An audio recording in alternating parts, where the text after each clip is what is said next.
Okay, let me just check the mic, make sure you guys can hear me. Okay, so yes, I am in a different location. I'm still in the apartment, but just different location just due to all of the boxes that are in the apartment right now. So as you guys know, we're packing up and leaving for Sholo for the mountains. And so I was able to get a trailer. I'm going to be picking up that trailer tomorrow so we can put a lot of these boxes in it, but we're still going to be packing up. Still got to pack up the bathroom, got to pack up the kitchen. But it feels kind of like a little maze in here right now because it's like just trying to navigate. So I'm actually in the bedroom right now. I figured there's some good lighting in here. I'd be able to do the live chat. So yeah, I tried to get everything together so we can have a nice chat today. I actually even have my tea here. I have my little Snoopy tea and I have all my cards. So, all right. If you guys don't know, I am Tara with Kittens, Weights, and Tarot. We're going to be diving into the weekly reading. So for today, November 20th, all the way until Saturday, November 26th. Can't believe that November is already coming to an end. And then, oh my gosh, all the rest of the videos from here on out are going to be up in the mountains. Super excited about that. Okay, so I have all of my decks here. I'm going to go ahead and cast an elemental circle. I already packed up my altar actually, but I left out a couple of things. So I'm also borrowing some things from Desert Cauldron, which is our witchy shop, so that I can use that in casting the circle today. All right, so I am going to bring in the element of fire with the last candle that I have out that is not packed up in a box. I figured I would use it for today's chat. So we're going to bring in that element of fire to just burn away what is not needed at this time so that we get the best and clearest messages possible for this weekly reading. All right. So go ahead and put that where, I'm not going to burn things down, by the way. And then I'm going to bring in the element of air. And since all of my incense is packed up, I decided I am going to use one of the clearing tools that we sell over at Desert Cauldron. Hey, Debbie! This is actually grouse wing and cougar bone, but of course all of our animal parts that we have are ethically sourced, making sure that there is harm to none. Hey, Susie! So just going to use this to cleanse the area. Feels really nice as well, especially when we came back from the mountains and it's like 19 degrees up there, but it's like 80 degrees here, so it does feel quite warm. Liesel, hey, hey, hey, how are you? All right, and then for the element of water, I have in my little skull shot glass here, which actually it was a gift from my best friend Steph out in Belgium, and we're just going to wash away anything that is not needed at this time.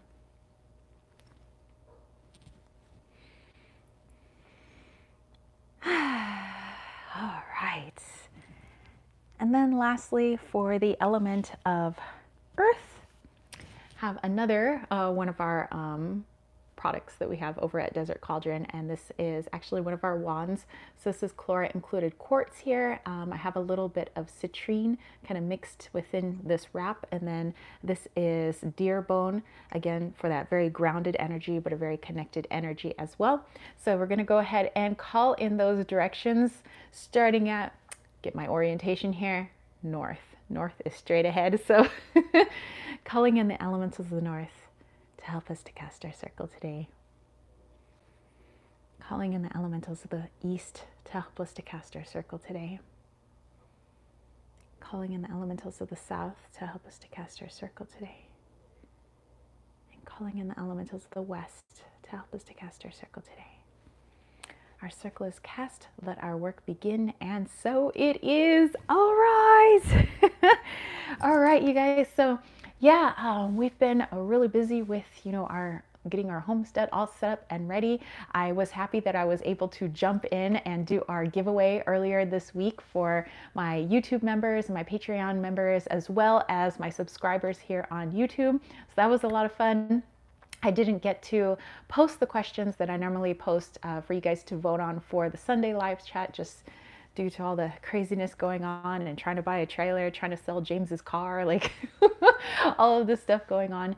But anyway, I at least have some time to hang out with you homies here on this beautiful Sunday.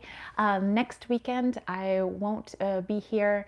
I know that there's a lot of people that are going to be out and about in the States because they're going to be celebrating Thanksgiving, or they're just going to be with family. We are actually going to be up north, just kind of setting stuff up. We have a shed that we have to put together, a few other things that we have to put together, a lot of like unpacking and putting things up there, and then we're going to come straight back next weekend so we can grab the last of everything and then head straight back up. And I think maybe, fingers crossed, that'll be the final trip. So, okay. Anyway, happy to be with you guys today. I hope that we get some lovely messages, some stuff that's going to help us out for this week. Let's see. Oh, lots of people popping in. Debbie was wondering who won the contest for our subscribers. That was one of our friends who lives actually out in South Africa. So that's kind of cool. So like my box of goodies is heading out there. I'm still waiting to hear back from one of my patrons, Kirsten. She was the one that won the Patreon/YouTube member giveaway. So super excited. Let's see. Let's go back here. Silver Star, hey, hey, hey. Oh my gosh, love, love, love, love the emojis. Catherine, how are you? Hey. Let's see. Oh yeah, Catherine, I think I have a reading that I'm doing later today for you. Yay. Surian, oh my gosh, long time no see. How are you? My goodness. Wow. Yes, it has been a while. It has been a while. All right. Okay. So I have my goodies here. Like I said, I'm in the bedroom right now, and I have my little like humidifier here because, up in the mountains it's like snowing, the humidity's up and everything. You come back down here into like the desert valley, and it's so dry, and my body doesn't know how to acclimate. My body's like, are we thickening the blood? Are we thinning the blood? Like, what is it hot? Is it cold? Like, oh, Kayla's here. Hello, hello. Yay. I'm so excited to see all of you guys. This is amazing. Yeah. So, I mean, how cool is this? This is going to be the final live chat in this apartment. This is the last live chat here. Oh my gosh, this is so exciting. And then we're gonna get Starlink, and we'll be able to do live chats up in the mountains. You guys are gonna love it. It's beautiful. I'm sure it would be okay to do the live chat outside. I know it's snowing right now out there. I think my equipment will be okay. But I think it'll be nice. If I have to, I'll knit a little cozy for my phone or something and keep it warm for our live chats, Butterfly, hey, how are you? She says, hey, y'all, out grocery shopping, so I'll just be listening. That's excellent. We just finished doing our grocery shopping the other day, and we decided, we're like, oh yeah, we're going to be up on the property for Thanksgiving. So this is more, I mean, we don't really celebrate the traditional Thanksgiving, or at least what they say the traditional Thanksgiving is. For me, this is more of a time of connecting with friends, connecting with family, for the people that I love the most. It's about connecting to my energetic roots as well as my physical human roots. For me, it's also about blessings and gratitude, and just being so freaking thankful to be here at this time, to meet the people that I get to meet, to do the things that I get to do, and well, all the mushy stuff. So that's what we're going to be doing up there. And it'll be like my first like real like cooking in the RV, and I haven't tried out the oven yet. So we'll see how that goes. I'm thinking of, we're gonna do some instant mashed potatoes because I'm not peeling mashed potatoes. We're gonna make some, I'm gonna try to make pumpkin bread depending on how much propane is in the tank for the oven. Probably a salad, and I don't know, maybe I'll make like a little fruit salad for dessert, I guess. I don't know, and that might be our Thanksgiving. Oh, I did buy cranberries so I can make fresh like cranberry sauce. So Yay! um, let's see. Do. Sarian says, love your hair. Rogues look, yeah. Thank you, thank you. Lisa is proper excited. Heck yeah. Susie says, I'm sentimental. I will miss the apartment, but I look forward to your new digs. Um, I'm sure that once, because right now everything is so full of energy and so full of excitement and also chaos with things moving around, that I'm sure that once everything is settled down a little bit and we're just kind of on the property 100%, that there's going to be some reflection time of like, oh, you know, the whole move to Tempe, the whole getting the apartment, and you know all of that. So once everything settles, I think I'm gonna do a little bit of reflection. Let's see here. Silverstar says, I'm so dang excited for all of it. It's been so beautiful watching you bloom. Thank you, thank you. And I'm glad that you guys have been able to come with me on this journey. I think it makes it even more exciting because, you know, otherwise it's, you know, my good friends, they know what's going on and kind of all of this, and you know, my family and everything. But to be able to have so many people from so many different parts of the world for so many different backgrounds and experiences, and you guys are all at different parts of your lives, and to be able to kind of share that with you and then get feedback is really amazing. You know, I feel less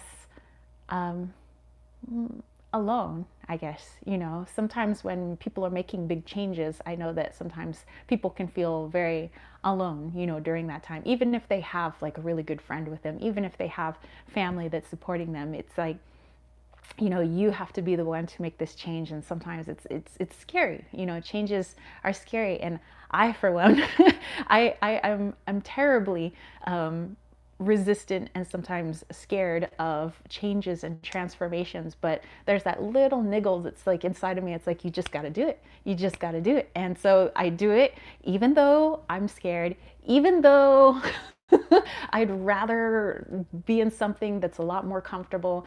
I just go and I do it. And I'm glad that I could share it with you guys. And I hope that this journey, I don't know, could help in some way. I'm not sure how, but I hope that it helps in some way. Just me being as honest as I can, telling you guys, you know, that's not always sugar and rainbows and unicorns. Sometimes it is shadow. Sometimes it is dark. Sometimes it can be very frustrating.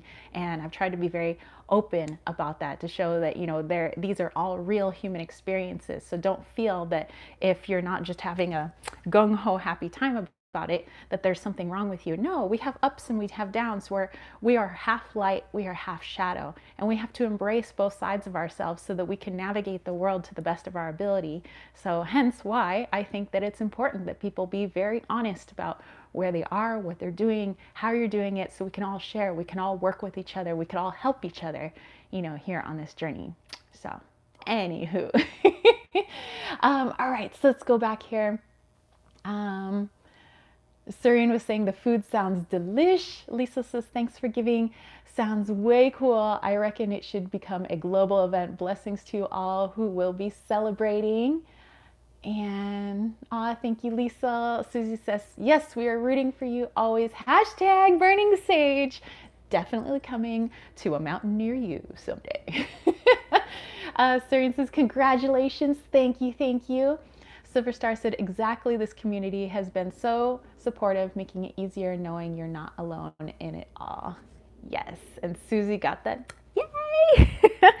All right, you guys. So on that note of our lovely community here, let's go ahead and see what is cooked up for us this week. Sarian says, safe space to share our ups and downs. I appreciate you all. And that is something that I have always wanted. Just like when I was teaching, you know, in my classroom, I wanted to make sure that that classroom, no matter what was going on in those students' lives and no matter what was going on in my life, that that was a place where anybody could share their thoughts, even if they are opposing points of view. People are just respectful of those opposing points of view or respectful of other people's beliefs. And with doing that, we learn and we grow, and, you know, we learn more about the world around us. So I extended that to my YouTube channel.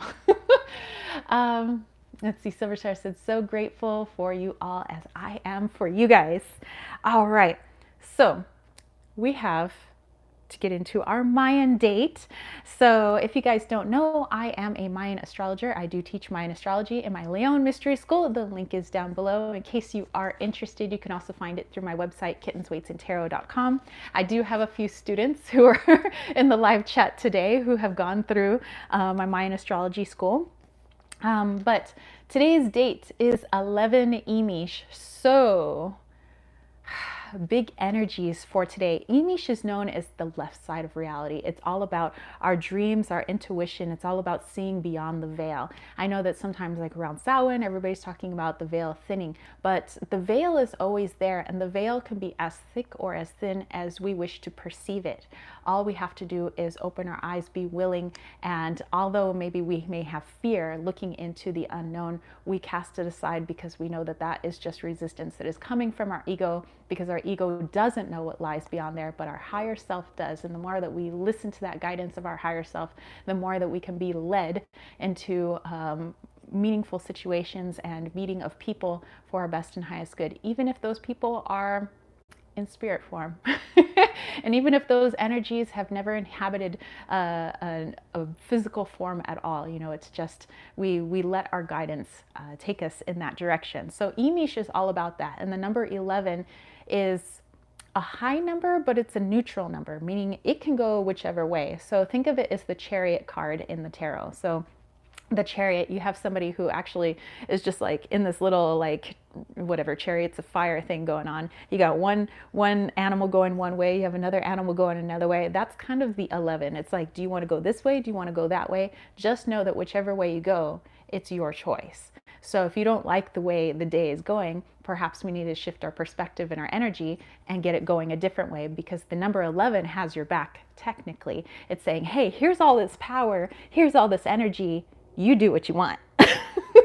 You want to get crazy with it? Get crazy with it. You want to simmer down with it? You can simmer down with it. But it's totally up to you. So mixing that powerful kind of chaotic energy, whichever way you want to take it, and mixing it with that ability to see beyond the veil, the ability to see beyond dimensions, that ability to go inwards and connect to the higher self, you can have yourself a pretty crazy awesome time today. So if you want to get into some crazy meditations, you want to do some witchy stuff, you want to do some dream decoding, today is the day for it. So lots of good spiritual stuff for today.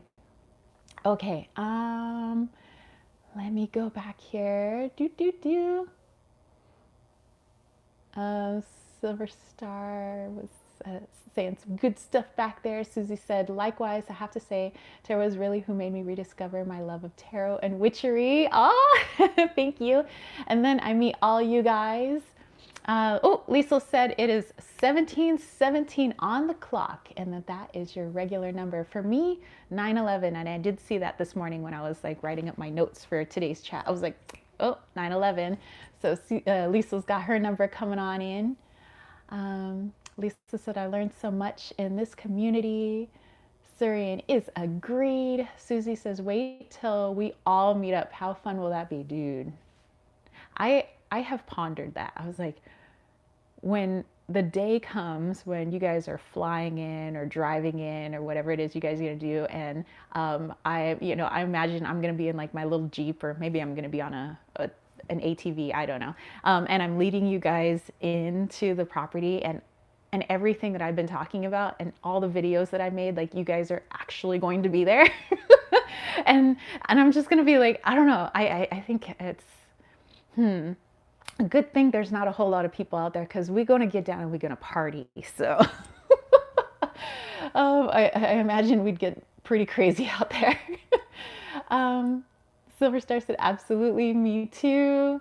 Hashtag Burning Sage. Sarian says, I'll be taking a vacation when Tara hosts a meetup. Yes, dude, it is going to go off. It is going to go off. I can't wait for that day. That is going to be amazing.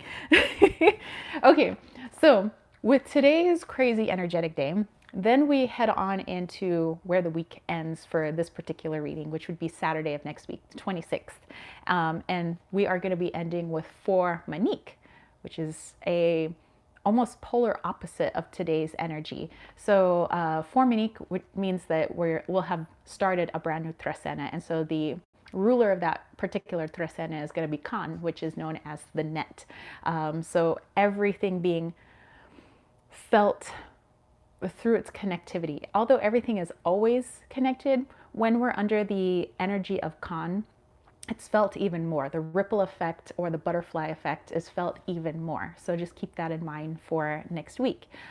So then with 4 Monique, 4 being a very stable number, it's connected to the 4 colors of the corn, the 4 directions, the 4 phases of human development, the 4 phases of the day, the 4 phases of the night. You know, the number 4 being the 4 pillars that hold up the earth according to Mayan belief, is a very grounded, very foundational number. And then we pair that with Monique. And Monique is known as the law, spiritual order. So it's bringing order to seeming chaos, which is something that I think we try to do here on planet Earth, where if everything is non-physical outside of us, everything's just energy moving and flowing and on all of that, we can kind of look at that as divine feminine energy, which they do in Mayan belief. That's known as the Coyopa energy. That's that creative flux, just kind of crazy, almost like a Levin energy. It can go either way. But then the masculine energy, which we can kind of look at that as this physical form that we're in, this physicality, then the masculine takes it and creates something concrete with it. So it takes it out of the ethers and makes it concrete. So if there's something that you would like to bring more physical structure to, something that you have some creative ideas about, or perhaps something about your spirituality that you would like to really ground and become more stable, then 4 Monique is going to be the way to do it. So let's see, let's go back here.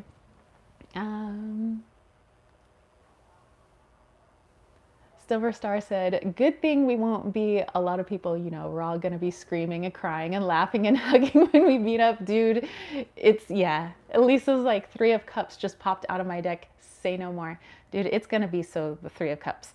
I don't know what's going to be in our cups. Maybe it'll be water that we're downing because high elevation, we should be hydrating. Maybe it's going to be some wine. I don't know. But it's going to be fun. As Susie said, whoop, whoop. All right. Herb of the week. I know that Susie really gets down with our herb of the week. This one isn't actually, it's an herb, it's a fruit. And since all of my herbs are actually locked up, I figured, you know what, let's go with something that's in the kitchen, something that most people may have. This is actually a product of Mexico, and that is the aguacate. So it's the avocado. And most people may have avocado in their kitchen. This one is almost ready for slicing up and maybe putting in a salad or creating an avocado sandwich, which is one of my favorites. So avocado, first of all, let's talk about its physical health benefits, its physical benefits before we get into anything magical. So physically, here in the 3D world, how is it that we could use avocado? Well, let me tell you, this has vitamins C, E, K, B6. It has riboflavin. I always mispronounce it, riboflavin.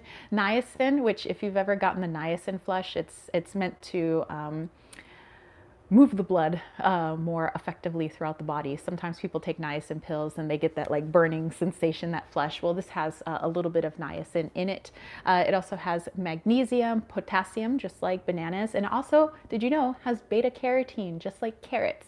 So this has got a lot of stuff in it, but also omega-3 fatty acids, really good for heart health. And what do you know? It's the color green, just like our little heart space right here. So,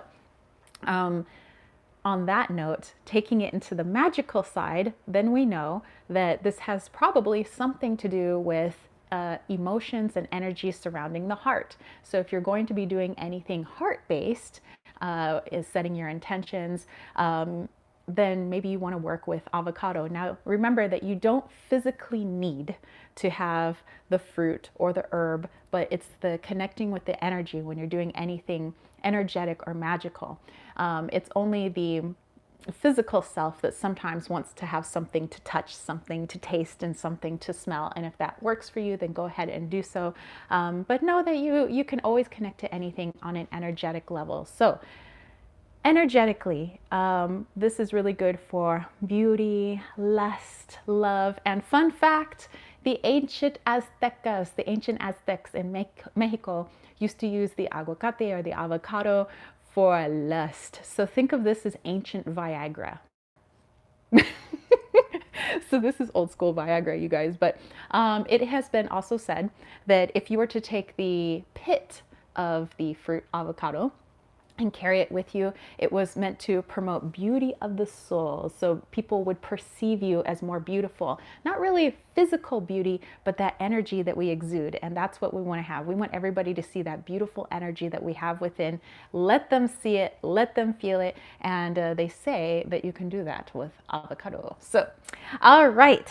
So I thought that maybe that's something that most of you guys have and maybe you want to tap into. Let's go back to what you guys were saying back here. I see a lot of the avocado emojis. I dig it.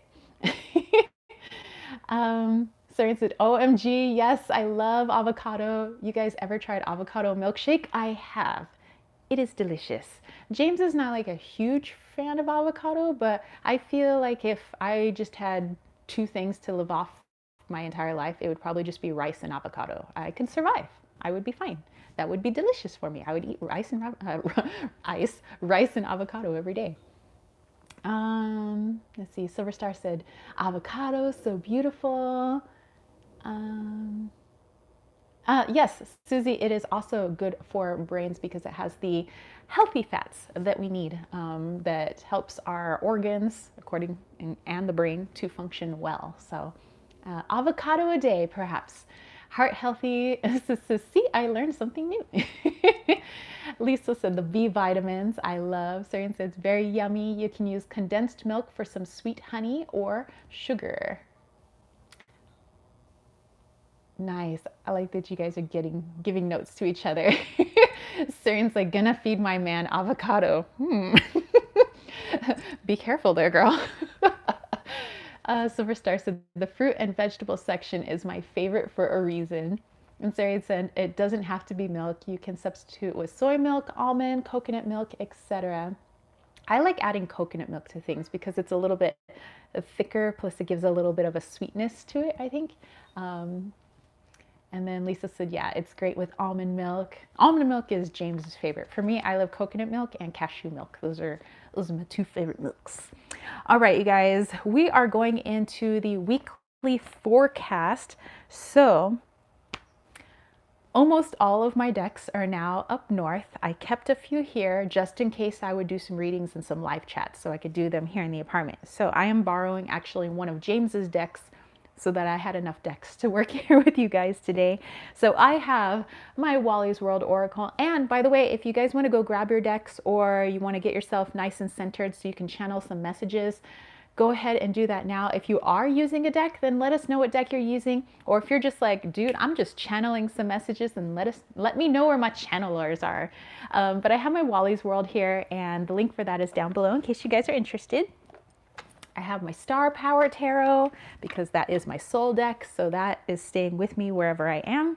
I have my best friend's I Don't Care Oracle, so I can have a piece of my bestie during this, like, you know, transitional period. And then this one is not the Tarot Z, actually. This is just the box holding James's deck, which is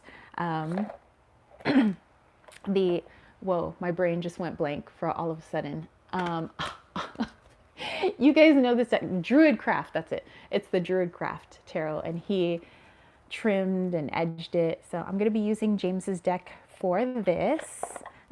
This is actually his favorite deck of all time, so I get to use his favorite deck. All right, and then I have the Queen of the Moon Oracle as well for today's reading. All righty.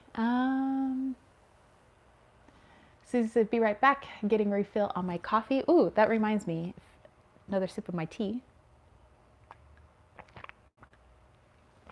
I made, it was just kind of like a little, I guess, calming tea. It's chamomile, rose, What else did I put in here? I put in mullein, I put in nettle, and then I put a little bit of, I chopped off a piece of vanilla bean and I put it in here so it gives it kind of like a rich kind of sweetness.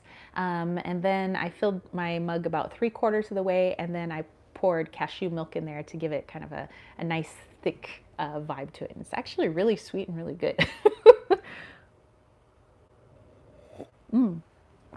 Okie dokie.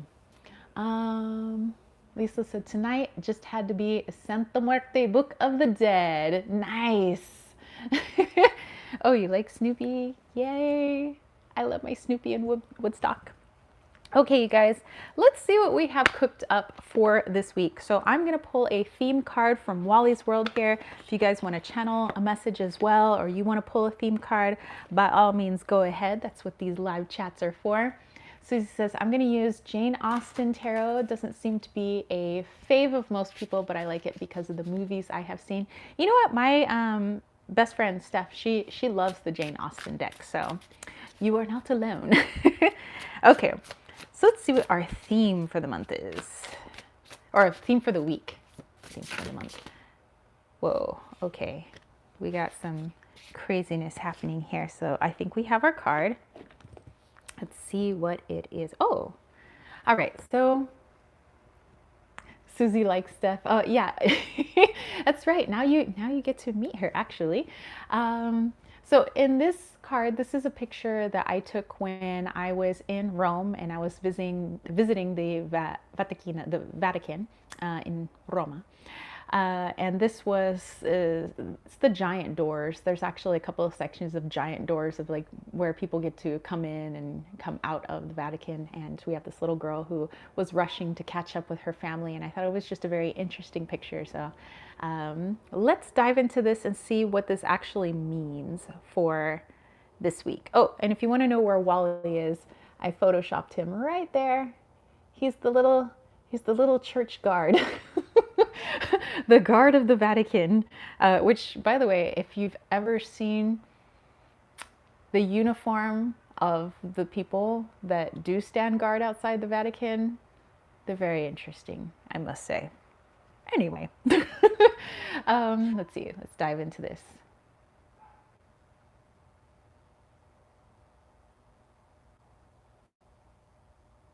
Oh, it's a warning. Not anything scary, you guys, but it's FOMO, fear of missing out.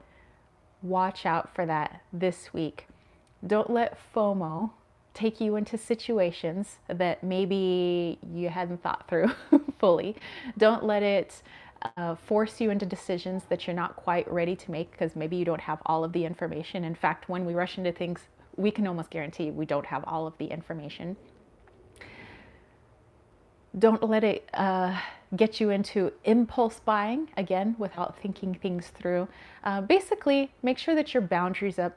Make sure that your energetic boundaries as well, but make sure your shields are up so that we're not as affected by peer pressure, whether the pressure is coming from people around us or the pressure is coming from social media, or we're scrolling through the Instagrams and it's all about, oh, it's almost Yule time, it's almost Christmas time. Don't forget you have to buy. It's time for this, it's time for that, or for people in the United States, it's time to get with family. We have Thanksgiving coming. Don't forget you need to go get this. No need to be in that hectic, frantic energy. Because remember, when it comes to holiday seasons and things of that nature, when we're hectic and frantic, it's very hard to have a good time with the people we love because we're so stressed out. And are they having a good time? Did I burn the turkey? Oh my gosh, did I do this? And we end up not having a great time. So this week, no matter what's going on in your life, no matter what part of the world you're in, whether you're celebrating something this week or whatever it may be, realize that your energy affects your mood and it affects the mood of the people around you. So if you're in a mood of stress, find out why. If you're in a mood of anxiety or you're feeling anxiety, why? Let's go back, because obviously we don't want to feel stressed. We don't want to feel anxious. We don't want to feel depressed. We don't want to feel, but all of these emotions come up for us so that we can find out why. so we can get to the root of the problem, we can heal it, and then we can go back to having a jolly old time with our friends and our family. So what is it that could be causing FOMO this week? This is something to look into. All right, watch out for the FOMO, you guys. And I know that I might probably be in that too, because there's going to be some projects that we're working on when we get back up to the property this week. We're actually tomorrow, when we get back up there. I know I'm going to be like, oh, we got to finish this and we got to work on this and we got to do this. But getting in that energy, I'm probably going to miss things. I'm probably going to, putting together that shed, I'm probably going to lose a few screws. Lose a few screws. And it's just, things get lost, things get misplaced, frustration rises. And the more you get frustrated, you know that more things just tend to go wrong. So let's just chill out and be like, okay, does this shed really need to get done in the next hour? Or can I sit back and realize that I'm going to be on this property for probably the rest of my life? So maybe I can just relax and chill out on the shed. So just take a time out, simmer down now. Let's see. Let's go back here.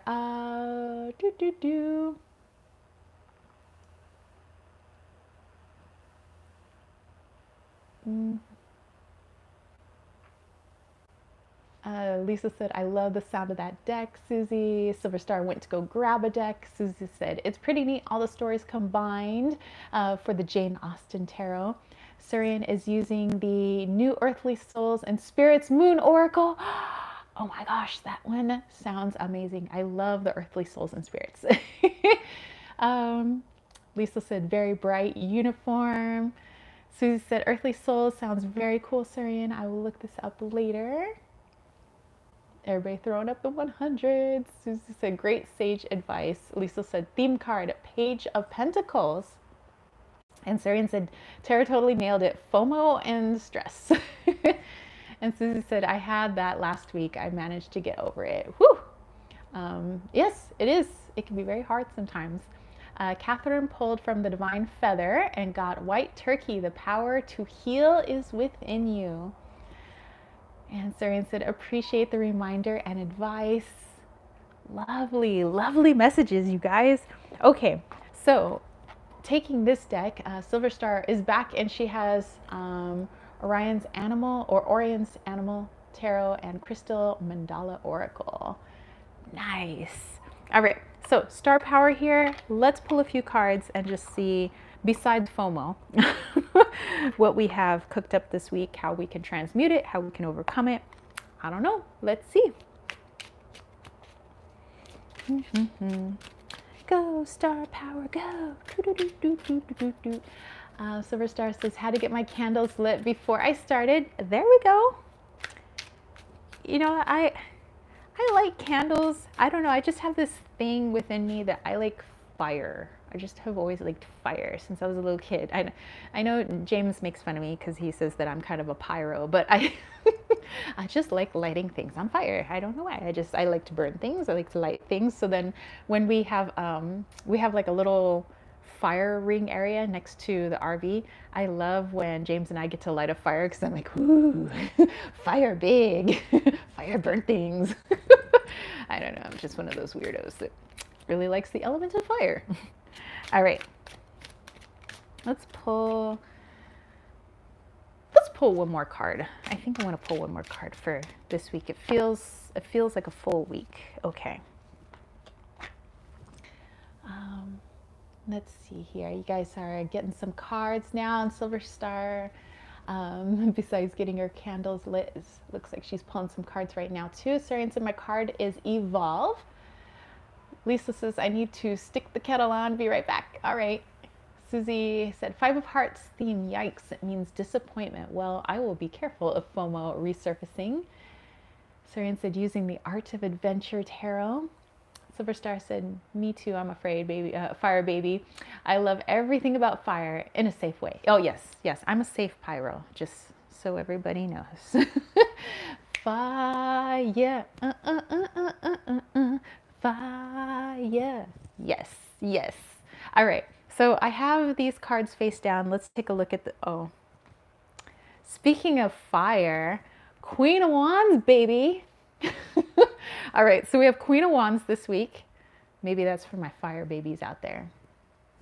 Actually, even though most of my Western astrology chart is air with some, like a teensy bit of fire and water, my Mayan astrological chart, I'm all fire. This girl is on fire. Let's see, Sarian said King of Swords. All right, ooh, we have the Lovers. That's interesting. We have the Page of Cups, all right, kind of tempering that fire there. And then we have the King of Wands. Well, isn't that interesting?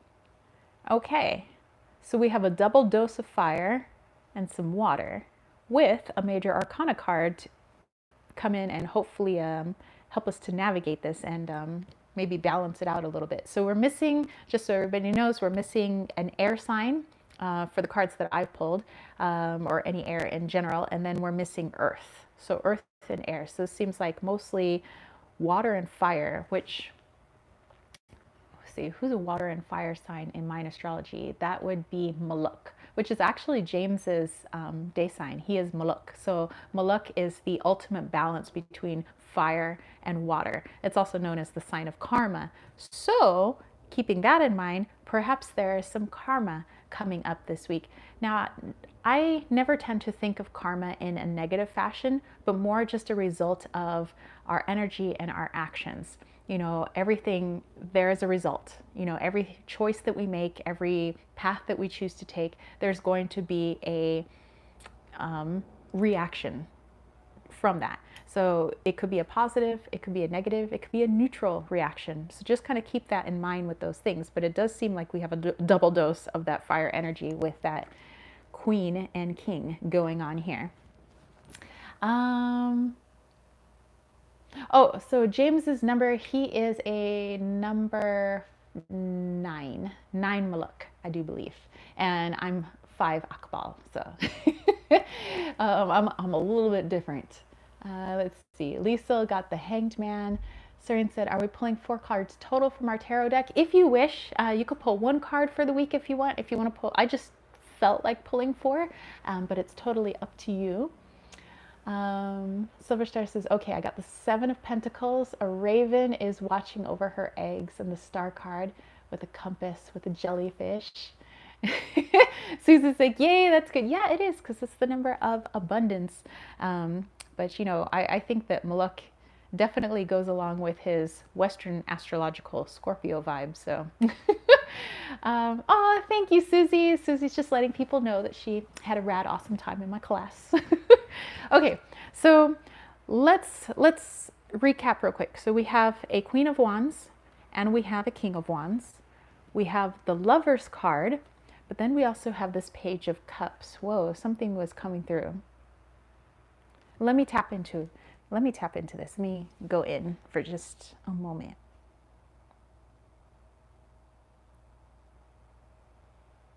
Oh, okay. Okay. All right. So give me a moment. There is a message here for us for the week, like for all of us.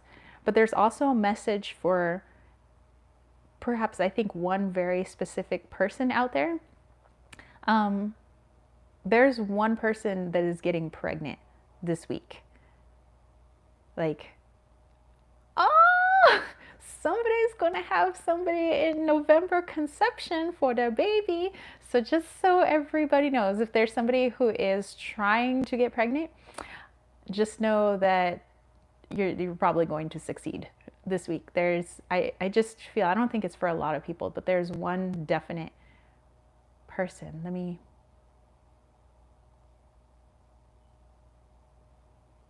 If there's anybody who is a fire sign and your partner is possibly also a fire sign,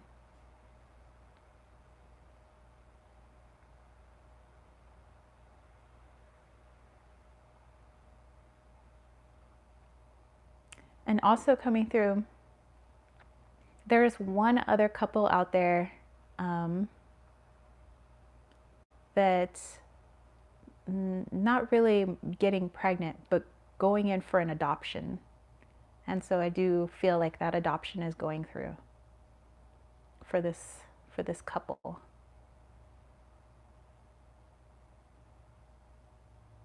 Oh my gosh. All right, you guys. All right. I just had to put that out there. So so there's at least one person getting pregnant this week, and there's possibly a couple that the adoption is going through for a baby. So okay. So yeah, just wanted to put that out there, and now let's take a look at what our weekly message is. So let's see. Let's look back here.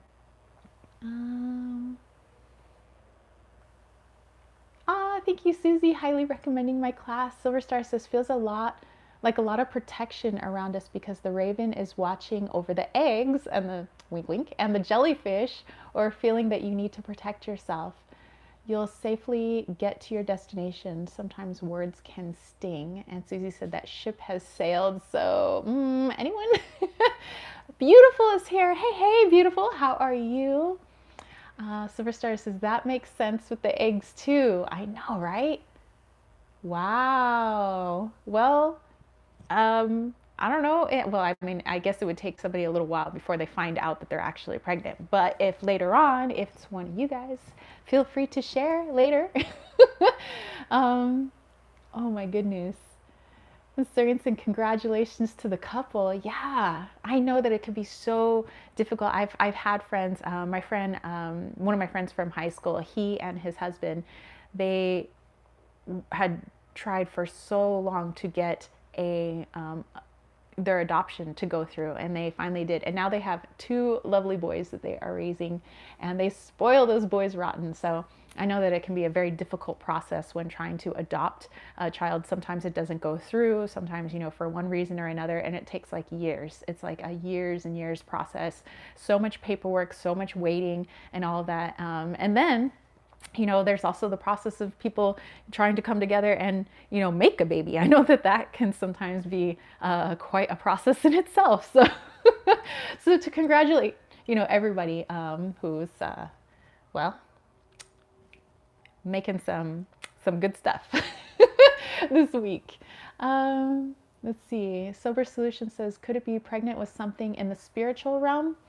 That could be too, but for this one, I felt it was a physical pregnancy. But I mean, as we take a look at this for the week, it could be something that we're also just birthing in general. But I do feel that there's like at least one person that's like legit getting pregnant. And Susie says, yes, it is hard on people. Very, very. All right. So now let's go inwards and see what this message has for the rest of us that are not getting pregnant and the rest of us that are not in the middle of trying to do adoptions.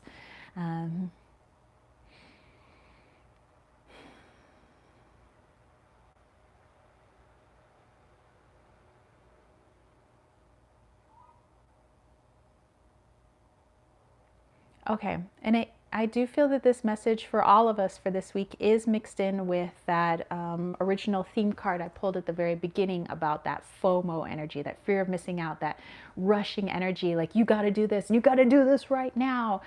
Whether you're feeling that pressure from people around you, again, whether it's just felt energetically, but again, try not to dive into things that you don't feel you're ready to make a decision on, or that you're ready to try it or go do yet, until you have all the information. Until you feel that you have all the information, then by all means go ahead and do it. But you know what? We have free will, so take that into consideration. You can always dive headfirst into the FOMO if you wish. And then for the fire message that's coming in with us, I kind of feel that as well, that fear of missing out, that, oh, if I don't do it right now, then I'm going to be, I feel like I'm going to be at the back of the class. But with the Lover's card, this is tapping into your emotions this week. especially with that Page of Cups. Let your emotions be your guide, not your ego, because sometimes the ego wants to portray itself as your emotions and as your higher self when it is not. It's very crafty. It wears many masks, just so you know. The ego may say, hey, if you don't go out and go buy all these things right now. Here in the United States, we have something called Black Friday. Black Friday is always after Thanksgiving. It's when everything goes on sale and everybody's told that this is the one day that you have to go blow all your money so that you can save money, so that you can buy tons of presents for the people that you love, and somehow making people feel bad if they don't buy lots of presents for the people that they love. That if you don't consume and you don't buy them something physical or something elaborate, then maybe you don't care about your family. And that's a horrible kind of feeling to put somebody in, and it's a horrible thing to think. So instead, let your emotions be your guide. If, let's take for the example, Black Friday. Everybody's talking about, ooh, I'm going to get deals on this, and I got to buy for my auntie, I got to buy for my cousin, I got to buy for my 3 children, I got to buy for da da da da da da. Instead, when I think of my auntie and I see her image, what do I feel is something that I could truly give her? What is something that I could gift to my auntie, whether it be physical or not, that she would really truly appreciate? Well, you know what? My auntie lives alone and she loves to have the ability to sit down and talk to somebody by the fire. You know what I'm going to do? I want to gift my auntie that time. And that has nothing to do with something that I could buy at a store. So that totally negates all the FOMO stuff. Your emotions give you the time to reflect upon each of the people that you would want to gift something to. Instead of what present could I buy this person, feel into this person's energy, feel into this person's emotions. What could be the best thing coming from you that you could give to that person? Maybe it's time. Maybe it's something that you knit them. Maybe it's a poem that you write them, knowing that this person is all about poetry and they have a love for words and they have a love for writing. And it would just mean the world if you put your words and your emotions on paper for them. It would mean more than any Kindle or a pair of rollerblades or whatever it may be. So take that time this week to really feel into things. Before we feel like, oh, I need to go buy this, or I need to go do this, or I need to go do this, feel into it first. Slow down, center yourself, ground yourself. What would be the best course of action for my best and highest good, and for the best and highest good of the other person or the other people involved in the situation? And go with that. That helps eliminate all that fear of missing out energy, because now we are focused on the heart space, which is where we should have been focused in all along. Where the fear of missing out comes from, that FOMO energy, that's all in the logic space, that's all in the ego space. And that's not how we should be connecting with everyone around us. The people that we love is not through our ego, but through our heart. So connect to your emotions, connect to your heart, connect to your higher self, and go with that, which means you're going to have to slow down this week.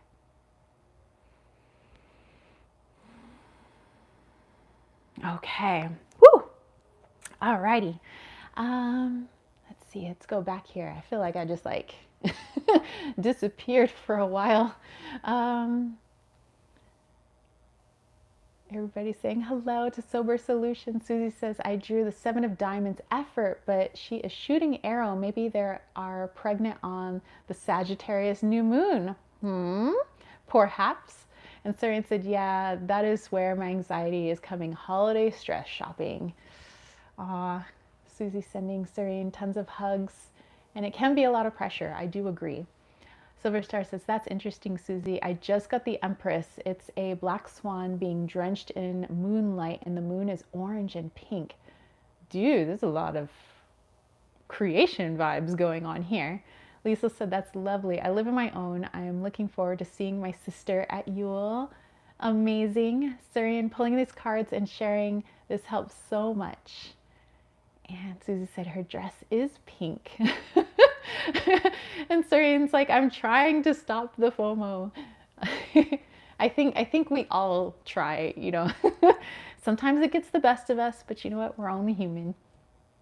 Kath says, I pulled waterproof from the Urban Crow deck. Getting the protect yourself and grounding vibe too. Definitely. Definitely.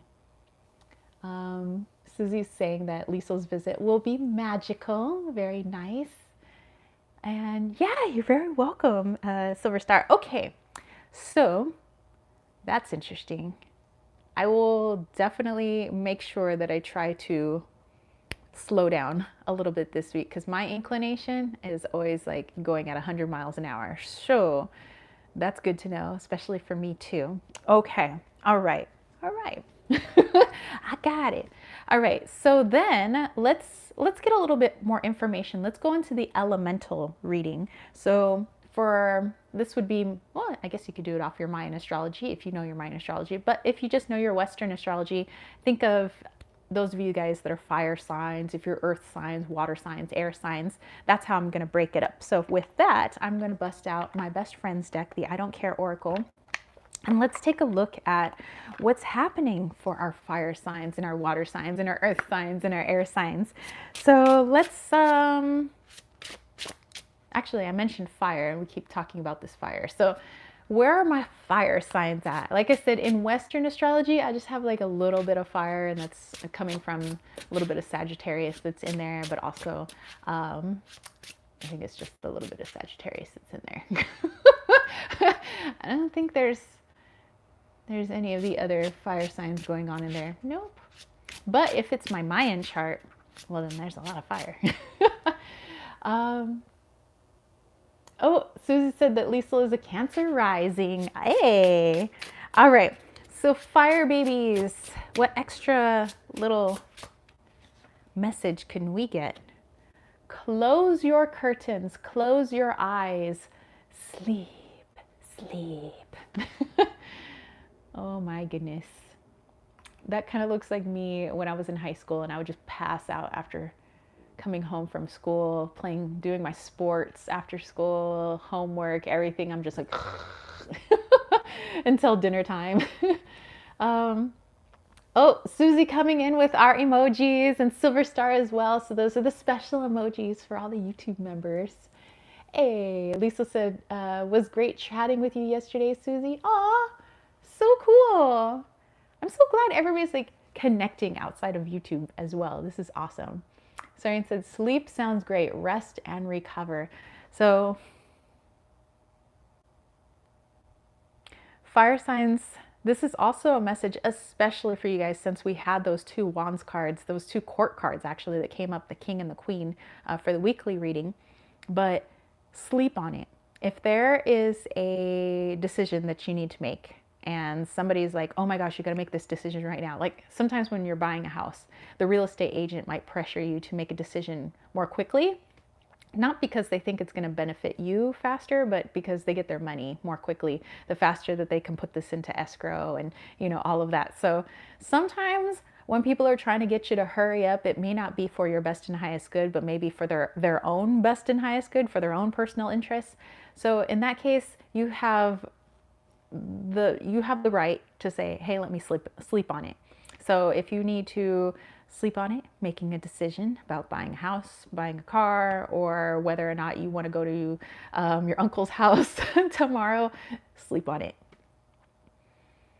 Because oftentimes when we allow our physical body to rest and we can go into the astral, we can go into the dream realm, and oftentimes in mind belief, we do believe that you physically leave your body, gather information, and bring it back to the physical form. And what sometimes is perceived as chaotic, crazy dreams is just the human form trying to quantify, articulate, and understand the energetic messages and information that you gathered while out in the astral.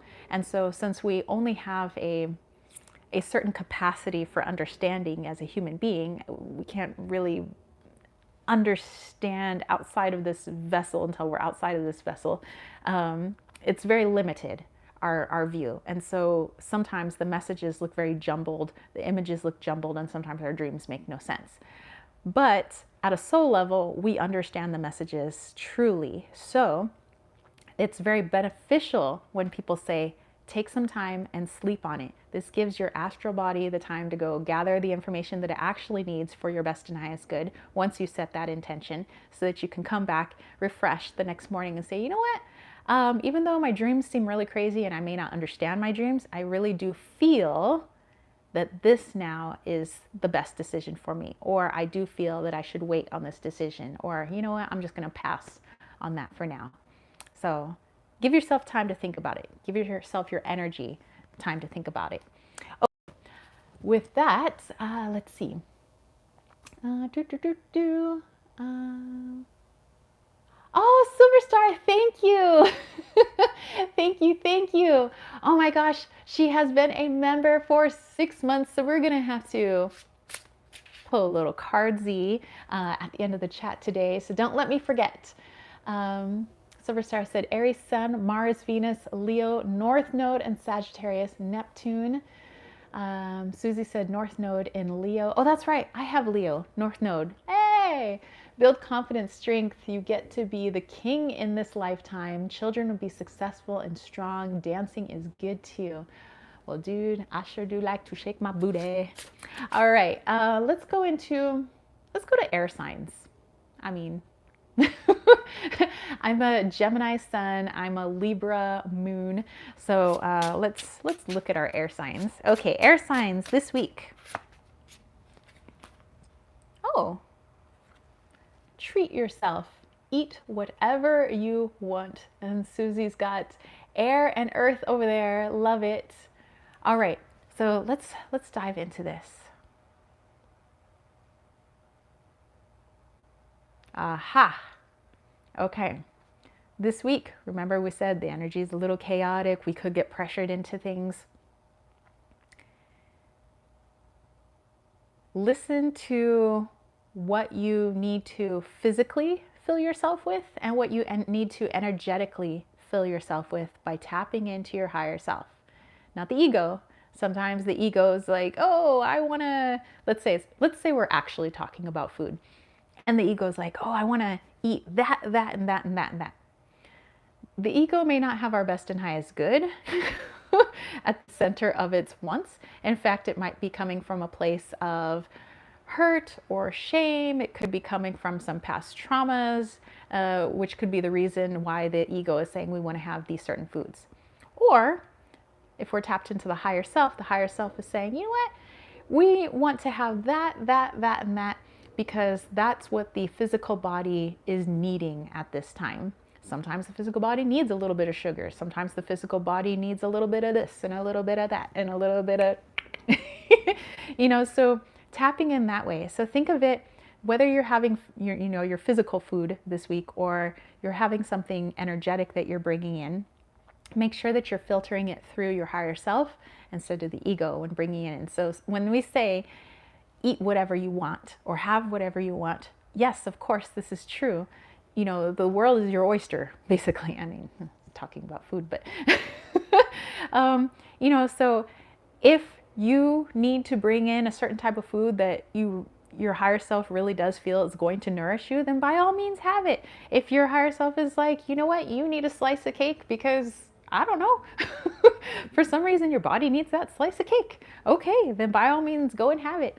But if it's coming from the ego space, like, oh, I need that slice of cake because I have some issues around food and sometimes I binge eat and I have some shadows that I need to work on, then that's not really the place that we want to come from when we are filling our physical body or our energetic body with the things around us. So again, this is having a slow down this week, air signs, slow down. What do you really want to ingest? Physically or non-physically? What is it that you want to ingest? Let it come from that heart space. The ego can be rather tricky though, because I do have a penchant for chocolate, and sometimes my ego is like, just one more piece of dark chocolate, um, but I shouldn't, and there shouldn't be any shame in that either. It should just be asking yourself, why do I want another piece of dark chocolate? If I go into the heart space, because you're working on some heart stuff and that's what dark chocolate is good for. Oh, okay, sure, I'll have another piece of dark chocolate. Well then, wham bam, okay, excellent. And then you feel good about it. All right, okay, air signs. Let's see, let's go back here. Do, do, do, do.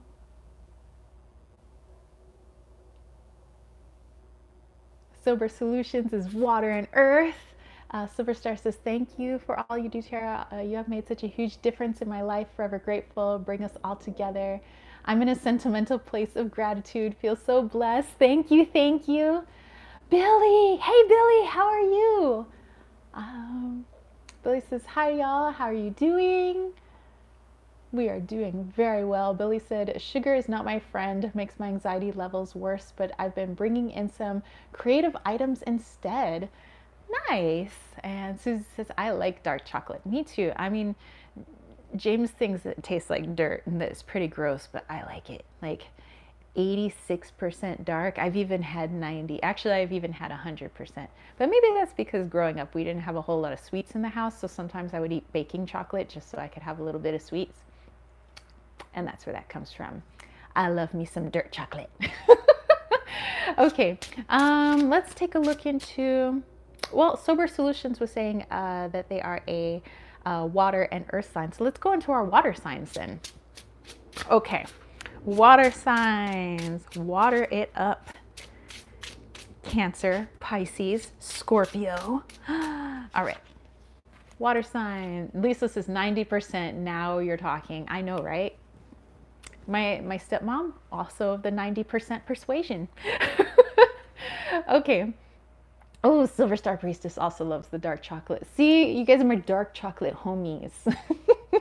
We'll have to have this up at the retreat. We have to. We have to. Okay. So water signs, drama free. Let's take a look into this.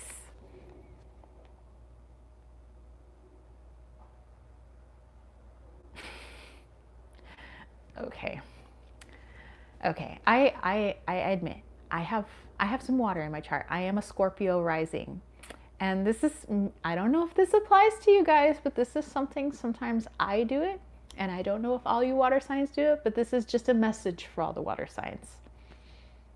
Stop trying to stir the pot. So what this means is sometimes Scorpio rising such as myself, or Scorpio suns like James and other watery signs, Cancers and Pisces. Sometimes if we're in just a mood, we're in a particular mood and we just want to see if we can, how far we can stir the pot around us and just get people all riled up. Like, it's not in a mean way, but just, sometimes like just walking into a room and I know some people are sometimes in a mood. Sometimes I get in a mood, but I'm also a Gemini, so sometimes I get moody quite often. So we get in this mood and you just may walk in and you'll just say something that is going to get a reaction from everybody. Sometimes it's a negative reaction, but just gets people riled up. And then you leave. You're just like, I've dropped the bomb and now I'm out. So if you feel like you're in a mood this week where you just want to drop a little spice, a little flavor in with your family and friends, just to see if it'll cause an argument or whatever, just because you're feeling moody, and maybe there's sometimes that feeling of like, why is everybody so happy around me? Like, I'm not feeling I'm in that happy space. Maybe if I just drop a little bomb there, like, they'll not be so quite happy anymore. You know how sometimes we get, because we're human beings, and sometimes we do shady stuff like that. So if we catch ourselves doing something shady or wanting to do something quite shady like that to disrupt the emotions of those around us, I encourage you to please stop and think about it first. Maybe you're in a mood. Maybe you're not feeling good. Maybe you're feeling, whatever particular way. But does that mean that we really need to throw our mood and our energy onto all the people around us? Now, this is quite the opposite of, when, some people are like, oh, I keep my emotions from people because I don't want to burden people. That's not what I'm saying. I'm saying, obviously feel into your emotions, share your emotions. You can share your emotions with your family and friends. Say, hey, I'm feeling a little moody today. I'm just not feeling it today. I'm going to be over here in my room, or I'm going to be on this side of the house. I just don't feel like talking today. That's fine. That gives everybody a heads up. But just walking through and being like, psh, you guys are going to eat all that, psh, and then walking out and just leaving that little cherry bomb sitting there, like, that's not nice. Like, so we may feel like sometimes we want to do that, but please second guess yourself, rethink it, sleep on it maybe, and check in with your higher self before pushing your mood or your emotions onto other people. Share your mood and your emotions, but don't try to get them into your mood and emotions. This is what I'm trying to say. All right. Okay, let's see. Let's go back here. I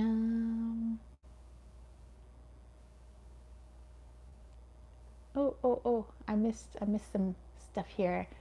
Billy said, treating myself to some crafting magazines. So hopes to make some cards at some point. Freezing 14 degrees, no heating, awaiting repairs, so high pain, and now toothache, so not happy. Oh my gosh, that is no bueno. Well, sending you warm hugs for sure. And Susie said clover for toothache. That might help a little bit, definitely. And everybody's sending some positive energy and hugs Billy's way. Billy said, living room, a toasty 13 degrees and down to 12s at the start of the day. I have invested in a hooded sweatshirt and it's oversized so it goes to my knees. Lots of layers and gloves, definitely. And if you can get yourself on like some down blankets or something, yeah. Oh my goodness. Susie said, oh dear. Billy said, yeah, I went back to bed to keep warm yesterday. I would too. Susie's wondering if Billy has maybe a wool blanket, like an army blanket. And Billy said, yep, got that. And 2 others on top of the quilt. Well, definitely lots of warm vibes. You know what? Send this fire energy your way. Just like let it heat you. Silver Star says, do you have a stove? Turn it on. You can keep an eye on it. Just after it's warmed up, you can crack it. I've done that. Actually, my house growing up, sometimes it would get really cold. We didn't have heating. We just turn on the stove and just let that go for a little bit. Lisa says, it's turned very chilly here in England this week. Wow. Billy said, I'm in a small room with a fan heater on and off. That helps. Well, that's good. And Silver Star says, I've had no heat one winter. That's what I had to do. And Susie is praying for sun. Sober Solution says, oh my, can we move to the Mayan earth sign? Sure. We could do that. Lisa said, bless you, Billy. Fuel costs have gone sky high. Hope your heating gets sorted out. Definitely. Yes, sending lots and lots of warmth. Oops. There we go. Okay. Let's go to the earth signs then. Earth signs. Okay. After, got quite the message with our water signs over there. Okay. Earth signs, earth babies. By the way, where are my earth babies? So we have Taurus, Capricorn, Virgo. My mom is a Virgo. My best friend and his wife and basically his entire family, they're all earth signs except for one. But yeah, for the rest of them, all earth signs. I think it's because I don't have any earth in my chart. I'm just surrounded by earth signs. I think that helps to keep me grounded. Okay, earth babies. And Susie says earth sign. Billy said growing up, there was ice on the inside of the windows in winter, so I've learned to learn the layer thing. Trick for warm clothes in the morning is to take them in bed with you, especially undies. You know what? I have done that. I used to put them under my pillow so that they would warm up, because sometimes I know that I grew up in California, but the part of California I grew up in sometimes could be really cold in the morning. So we used to like sleep with some of our clothes underneath our pillow to keep it warm for the morning. Susie is a Cappy Moon, North Node, Capricorn, Virgo. rising. Silver Star is a Capricorn moon and a Taurus rising. Susie's like, I love all the goats, which, wink, wink, are the greatest of all time. All right, earth signs. Doing nothing is fine too. Specifically talking to you Virgos out there, but yes, also Taurus and Capricorn. But again, remember we were talking about that very excitable energy this week, this fear of missing out. Oh, I gotta do this. Oh, I gotta do that. Oh, I gotta start making my list for this. Oh, I gotta, make a decision on this. Sometimes what is perceived as doing nothing is actually doing a lot. I need time to think. I need time to sleep on it. I need time to sort out my energy. I need time to ground myself. That's not really actually doing nothing. You're doing something. And that something is very beneficial.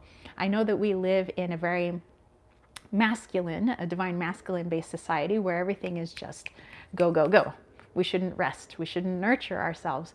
But we are not robots. We're not androids, as much as I think like Data on Star Trek was really cool. We're not that, okay? We do need time to rest and recharge.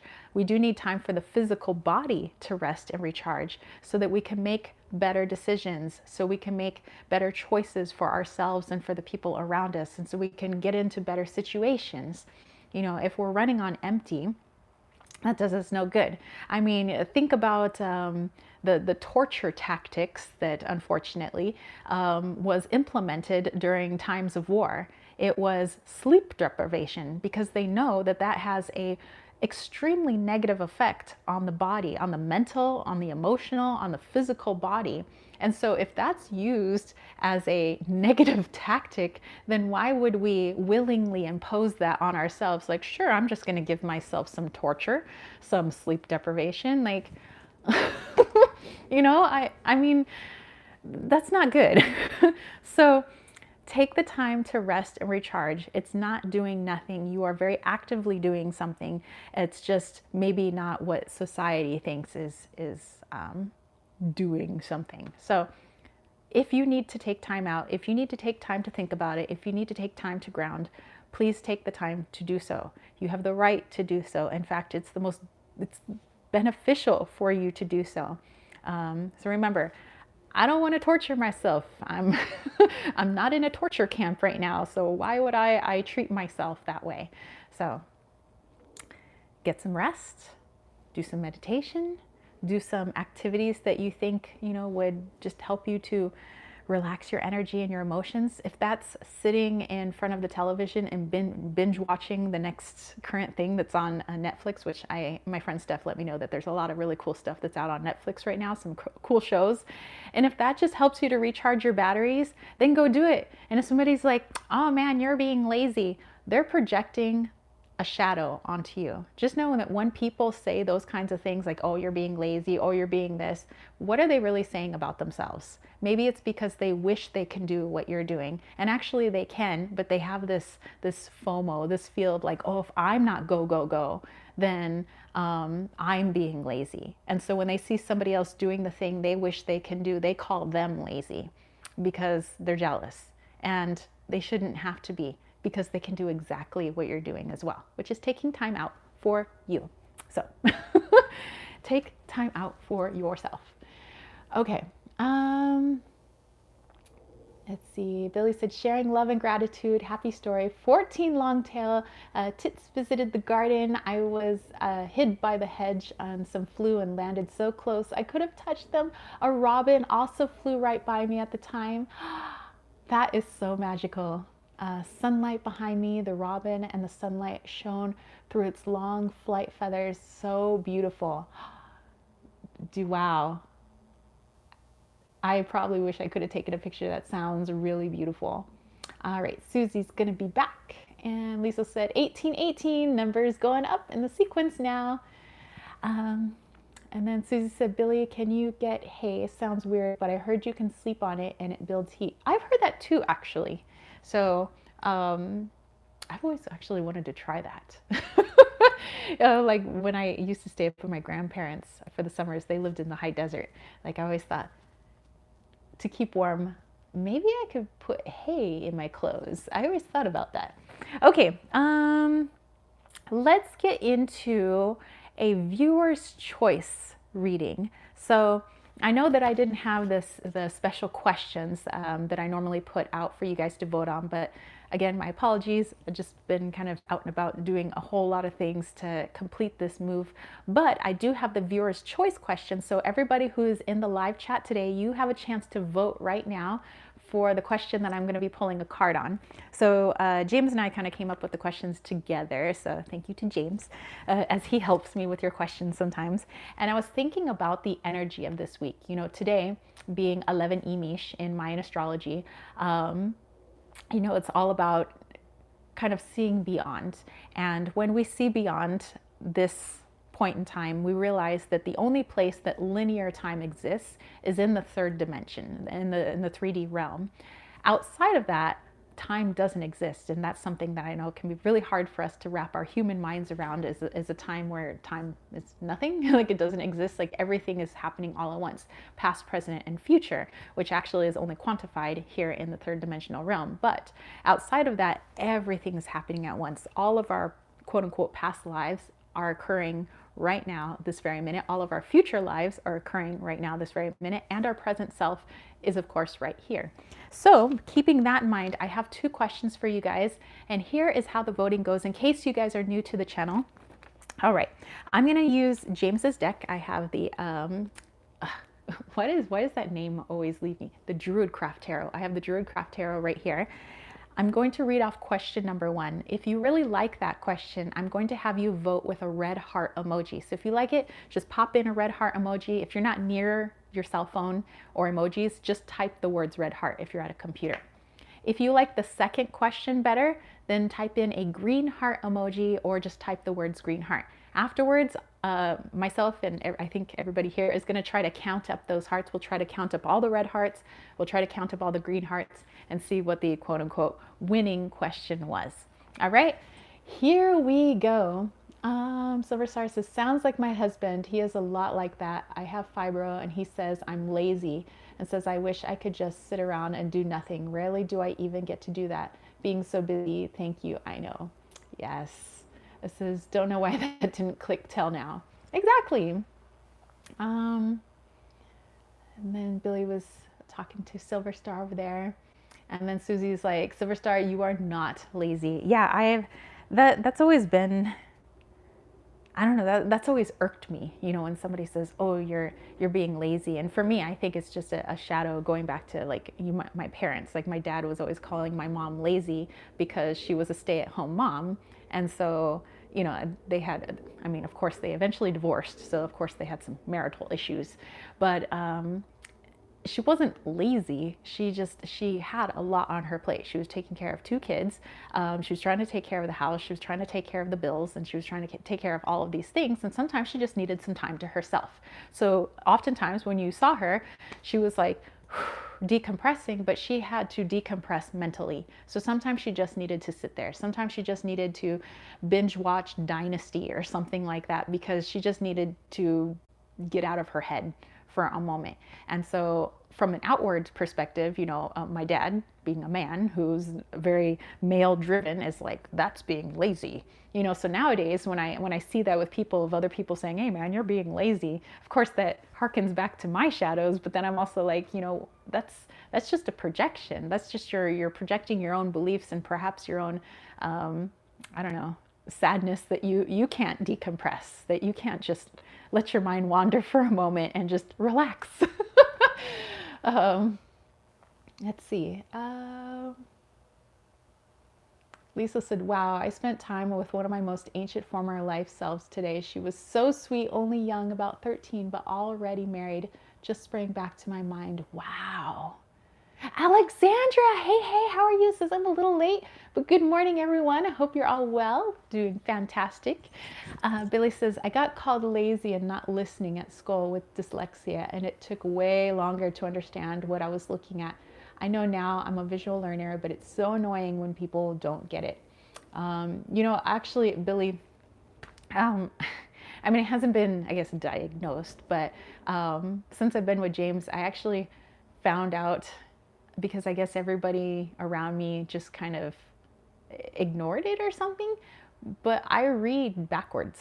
Like I was an English teacher and I always wondered why I read so slow. Like sometimes I can read pretty quickly, but sometimes like when I'm reading, let's say there's a sign and I'm driving past it and it will say like ice on road. I'll see the word ice and then I'll see ice on road, ice is on the road. So I way past that sign. I'm already like driven past it, but it takes like a little while longer for it to click in the correct order of the words. And I'm an adult now, and it's like only now is that being pointed out to me. Like James is like, it shouldn't take you that long. Like, what are you reading? And I'm like, I'm just reading it. And he's like, what? He says, what? He's like, how are you reading it? And I explained to him how I see things, and I figured that was just normal. Like everybody reads that way. And he says, he goes, I think you're dyslexic. And I was like, I am? I was like, I thought that's just normal. Words are always backwards. Like, not the word itself, but like everything's out of order in sentences. And so for me, I just kind of learned to like snap everything into place, but it just takes me a little bit longer. So, um, let's see. Uh, Lisa said my mom loved Dynasty and Dallas. Yes, she watched Dallas too. um, Susie said I liked Dynasty when I was growing up in third grade. Lisa said, yeah, I'm dyslexic too. School didn't help me much. Yep. Susie says, I think it is cool and magical, very unique. Ah, a talent for sure. Thank you. Yeah, who needs to be like everyone else? We need more unique folks. And who says that, you know, I think that what is deemed in society as like problems and incorrect, or you have an issue or something, I think is just some people are different. And we have to just learn to work with all the differences that are out there. It doesn't make somebody like not normal. Like really, what is normal? Like really, can we like say what is normal? Because I don't think there's an actual definition of normal. And I think it's the what my best friend used to say back in high school, Abby normal. He's like, I want to be Abby normal, like from Young Frankenstein. So yeah, I'd rather be Abby normal any day. um, Everybody's like, yes, exactly. I agree. Yep. Okay. All right, guys. Here are the 2 questions. Are you ready for voting? Let's take a little sip of tea. That tea is cold by now, but that's okay. Still tastes good. Lisa's like, yeah, I can play guitar. That's much better for me. Yep. And I think the reason I did so well at singing is because music is the only time words and stories really make sense to me. And so my mom, I don't know if she knew or not, but she used to sing everything to me. And every time I had to learn something, she did it to music. Like she made it a song. Like I used to have the most horrible time with grammar and spelling, and like weird, I turned out to be an English teacher, but I had problems, like real problems with spelling, because everything was out of order. And so my mom would put it into a song, and that's how I learned. And so when I grew up, I put everything to music. And I think the reason I became like a really good opera singer and like singer is because the story makes more sense when it's set to music and there's all this emotion that's put into it. And yes, I can read a book and I can have a great time, but when there's music behind it, then I learn, then I understand. Like one of the words I used to misspell all the time was Mississippi. And my mom would say, okay, Tara, she says, we're going to spell Mississippi. She says, give me your eyes, give me your attention. And I'm like, okay, mama. And she was like, okay, Tara, let's sing it, okay? She's like, Mississippi, Mississippi. And I was like, so then when I would go to school and I'm like writing out stuff, I'm like, Mississippi, And so that's how I learned. So thank you, mama. And Sue's like, hello, that is talent, girl. Wow. Superstar's like, that's so wow. We love you just the way you are. Not the best reader out loud. I still struggle with words sometimes. I grew up in resource as a kid. I'm just a visual, hands-on learner. Yep, I am visual. Beautiful says that she has ADHD. Yep. And I think that, again, these are not like, I never thought of any of that, whether, when people say, oh, they have deficiencies, a student is deficient, or, they're different than other students. No, it's just that everybody's different, but you're trying to teach everybody the same way. And that's just not going to work because we're all very different. Not only do we have different little human suits that we came to planet Earth in, but we have different higher selves as well. So that makes for a rather unique experience on this planet. Let's see. Susie said, I think most genius people have this. Yes. Lisa said, my mom taught me to tell the time by singing a song. That is so cool. The Sober Solution said, what a beautiful testament to a mama's love. Yep. And Lisa said, agreed. I detest labels. Me too. And even in the spiritual community, everybody's like, oh, like, what's your spirituality? I'm like, spiritual? Like, I hate to put myself in a box, I'll just do my thing. Okay. All right. Time for voting, you guys. Here are the 2 questions. Speaking of all this Emish energy, all this like everything happening all at once, our future selves, our past selves, our present self, everything all at once, there being no time in actuality. First question, if you like this question, please vote with a red heart emoji or type the words red heart. What message do I need to relay to myself from myself on January 1st of 2023?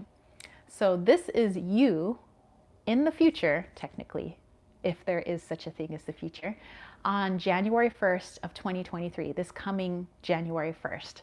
So the you that's already there, what message does that person have for you? Okay, if you like this second question, please vote with a green heart emoji or type the words green heart. What message does my 6-year-old self have for me? So here we are in the present. Let's see if we can either A, with a red heart emoji, call on our future self and look for a message there, or are you guys into pulling on your 6-year-old self? For some reason, I felt 6-year-old specifically. So 6-year-old self message. Go ahead and cast your votes. I will do a little bit of Jeopardy music for you. So do do do do do do do do do do do do.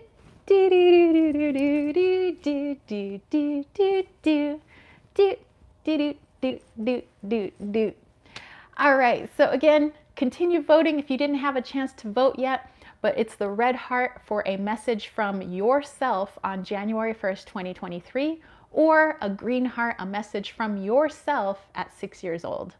All right, so here we go. Let's see. We have votes still coming in, so go ahead and continue voting. Let's see. Lisa came in with, I'll count the red hearts first. So Butterfly Love Child, red heart. Kath, red heart. Alexandra, red heart. Radha, red heart. Surian, red heart. Silver Star, red heart. Do we have any more red heart votes? Do we? Going once, going twice.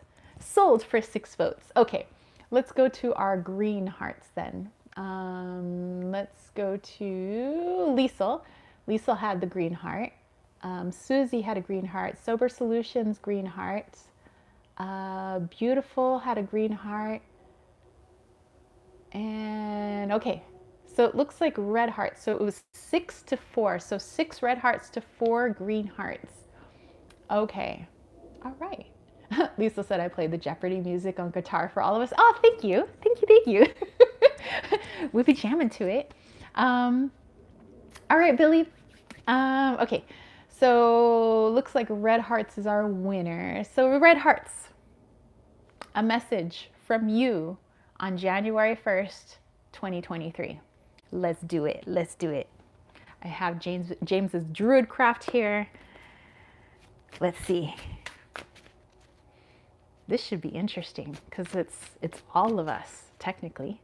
It's not just one person, but it's all of us. January 1st, 2023, coming back for a message to us. And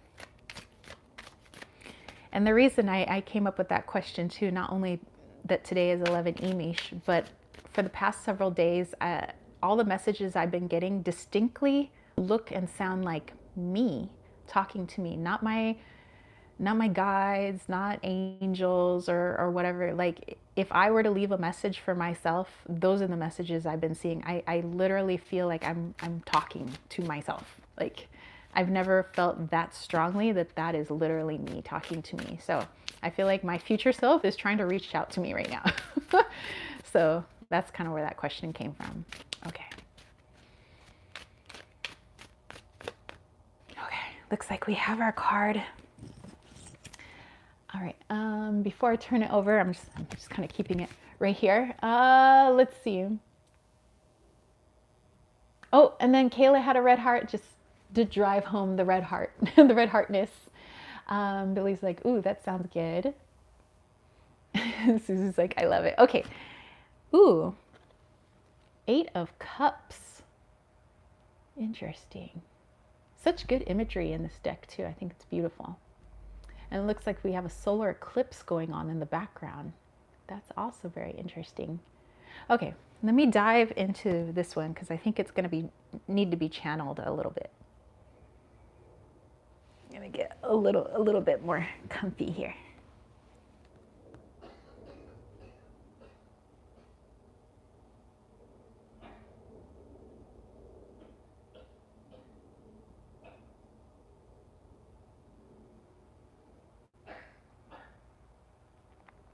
I know that it can be hard to let go of once what was.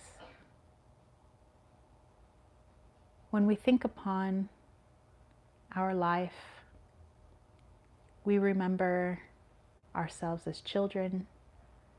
We remember our ups, our downs. We remember the music that we used to listen to. We remember seeing our parents go off to work. We remember our first job. We remember all of these things. And yet many of us have come to a point as we close out this cycle where we realize that all of that, although very meaningful and with purpose, all of those lessons, all of those learnings, all of those tools that we gained from these experiences, that they are all part of a magnificent play. Some call it the Matrix. Some call it the 3D illusion.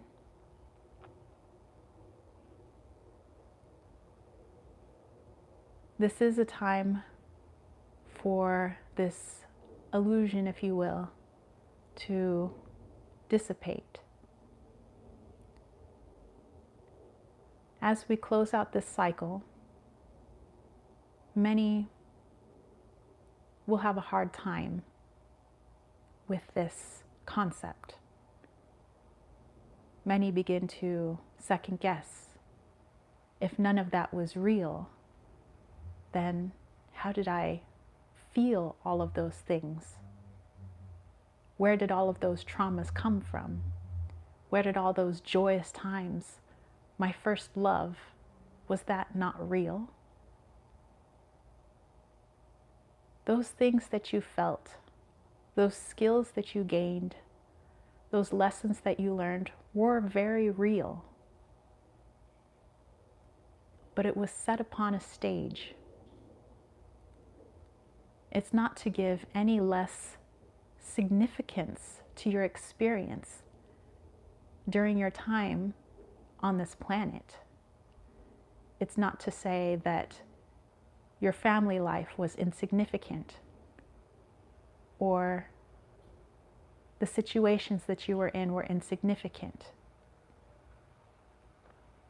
But to see now that we were not yet in a place where we understood anything considered the matrix or the 3D illusion. We weren't ready to understand that. And that's okay. But now, as we end this cycle,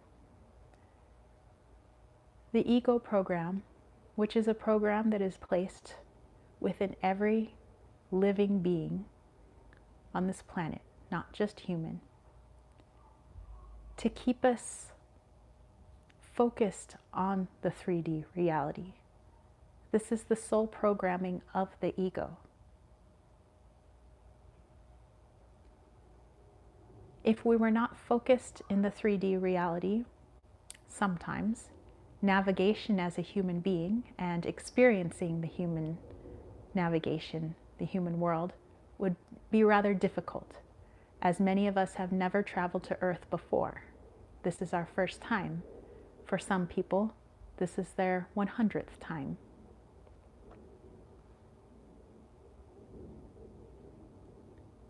But taking in all the experiences that you have gained, all of your earthly knowledge, now is the time, here on January 1st, when many around the world are celebrating what would be considered a brand new year, a brand new cycle. This is a time of seeing the world differently. And so there will be a struggle with the ego as it tries to convince you that this new way of seeing things is incorrect, but realize that's part of its program. It wants to help you navigate the earthly realm as best as possible. And if you see the earthly realm for what it actually is, this would cause a disconnect. But it is now time for this disconnect. The ego has served its purpose. It is time to power down that program. Connect back to your infinite self. Inadvertently, that ego program has taken away the power of every being on this planet. It has convinced the infinite that they are finite. It has convinced the infinite that they are powerless. This is not a time for that. We are taking back our power.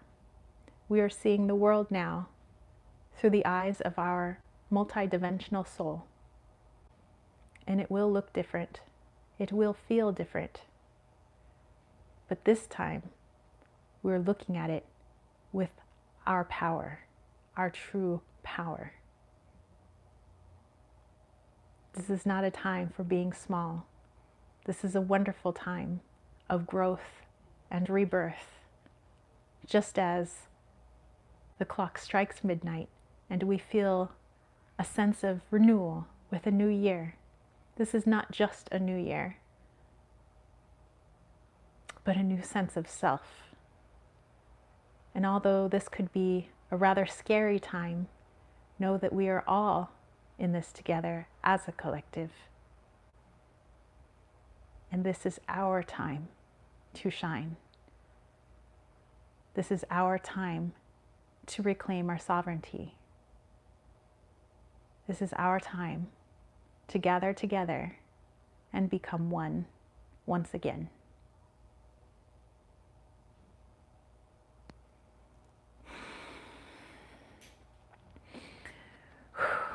All right. Whew.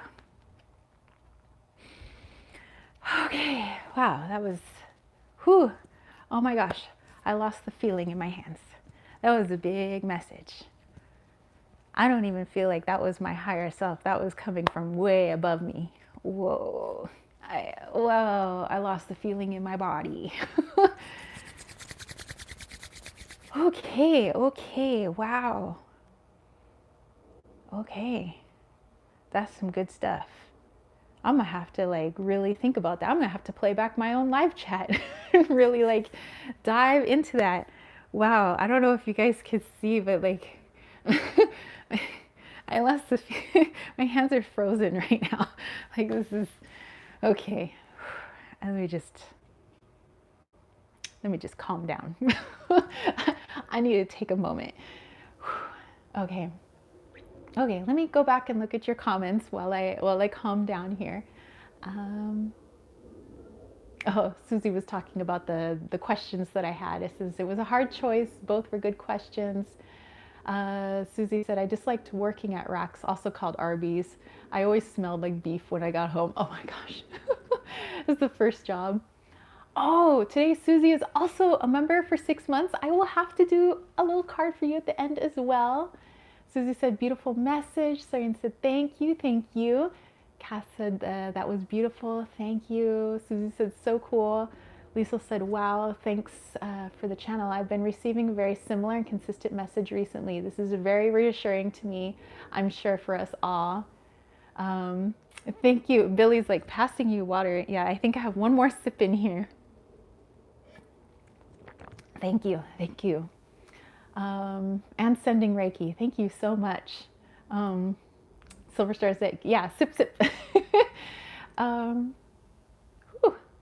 said, stay hydrated.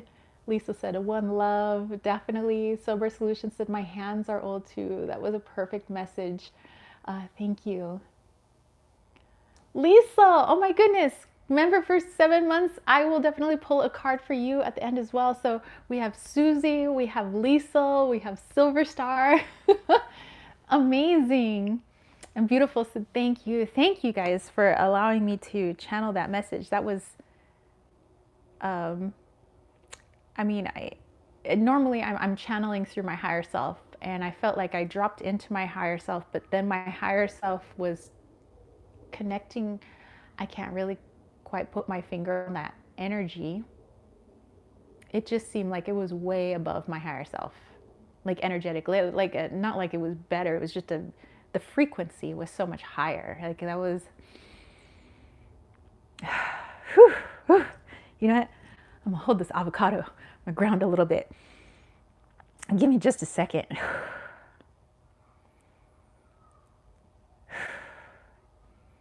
Okay. Okay. All right. Billy said, when you're back in the room, can I just ask if you got the poem I sent by email the other week? Yes, the one that you sent me in as like an exchange for the reading. Yes, I did. I thought it was beautiful. I kept it in my inbox actually, so that I could go back and reread it. I don't like to delete lovely poems and messages like that, or when people have stories and things. So I kept it. I love it. I think it's beautiful. I know that you said that you wrote it for your loved one who had passed away, but I thought it was great. So oh my gosh, I love the emojis, you guys. Susie and Silver Star. Oh my goodness. So cool. All right. Okay. Let's go into those one card draws for our homies who have been YouTube members for quite a while now. So Lisa, who's been a member for 7 months, and then Silver Star and Susie, who've been members for 6 months. Like that, time has flown. Like that is, wow. it's been a while. Surian said, homies. Okay, I have Queen of the Moon Oracle. Let's go ahead and let's pull a card. Let's start with Susie. We'll go to Silver Star, and then we'll go to Lisa. Yeah, let's do it.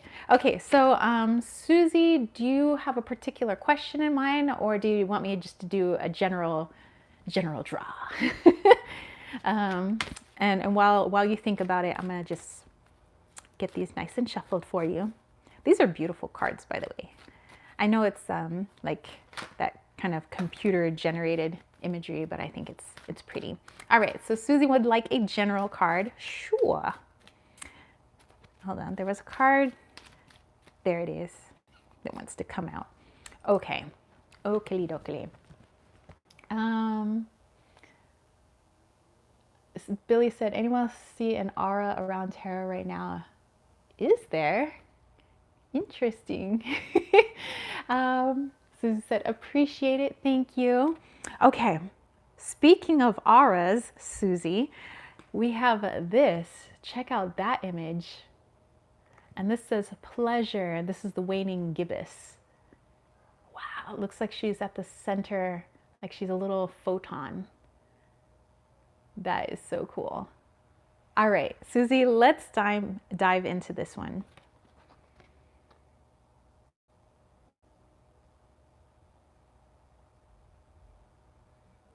Okay, Susie, if I may, I'm going to let your higher self speak to you. I think I don't know what frequency my energy is in right now, but it wants direct channeling. So instead of me interpreting it, I'm just gonna, okay.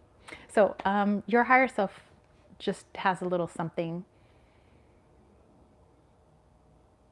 Susie, stop denying yourself. You are good enough.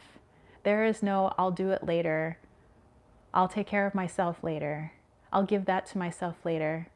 First, I have to do for this person, or I have to do for this person, as if you need permission to do something for yourself. It is okay to do something for you. It is high time you continued working on that portion of yourself, which I know is stemming back from childhood, the time when you were young and formidable, that says that you get served last. Offer everybody else the cookies first, and you will get one if there's one left for you. That's not how it is. You are equal to everybody else. You are as deserving, just as the things that you give to everybody, you are as deserving of those things. So next time, metaphorically, when the cookies are baked and you're handing them out, you can serve yourself at the same time as everyone else. Stop putting yourself last.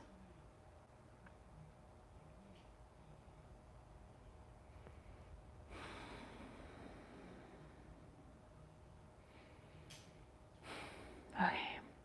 Whew. That was just a short one that kind of came in quick. So I hope that connected with you. I mean, definitely. You are just as special and just as worthy as everybody else, Susie. You are an amazing, beautiful human being, and you deserve everything. So Susie said, ooh, this is so on point, because I was like, should I buy myself something for Christmas or wait? So I guess what I did, thank you. You're very welcome. Yeah, it was like your higher self was like, Tara, I need to talk. Like, no need to like translate what I'm saying. I'll just talk. I'm like, okay. Okay. So, whoa. Okay. Liesel said, Susie, you're a beautiful soul. You always cheer me up. And Silver Star said, general from me as well, please. And thank you. Sure. Where'd my cards go? Oh, there they are. Okay, Silver Star, let's do a general for you.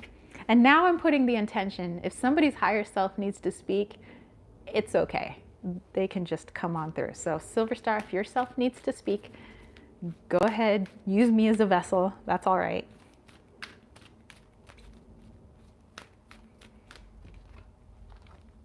Ooh. Waxing gibbous. Boundaries. Kayla! Oh my gosh, member for 5 months. I'm going to have to pull a card for you too. Oh my goodness. Thank you. All right, boundaries. All right, Silver Star. Whoop. Foot has gone to sleep. Hold on. I'm putting my foot up there. Sorry, I'm like tilting the camera. Okay. All right, Silver Star.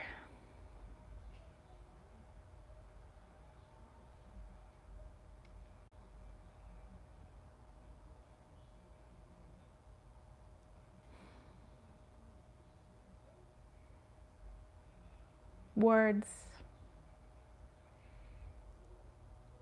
Be mindful of the words that you speak to yourself. I know growing up, the words that mom used to get me to behave, the words that dad used, the words that teachers used. Know that those words weren't meant to define you.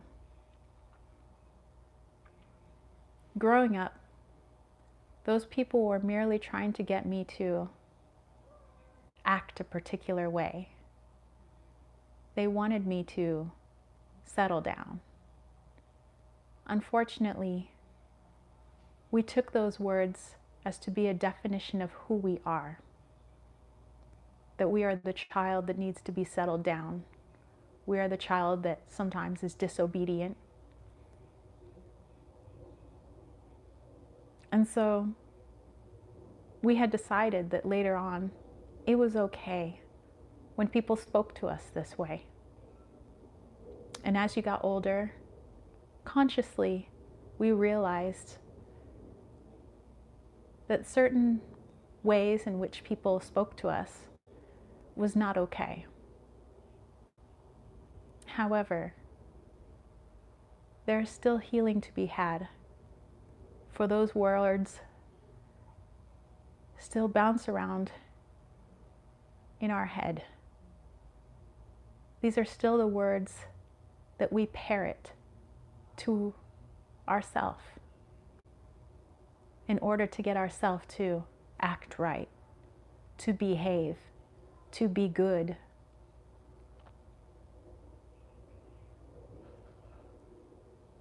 No need to continue following the orders of the way our teacher spoke to us, the way mom or dad spoke to us.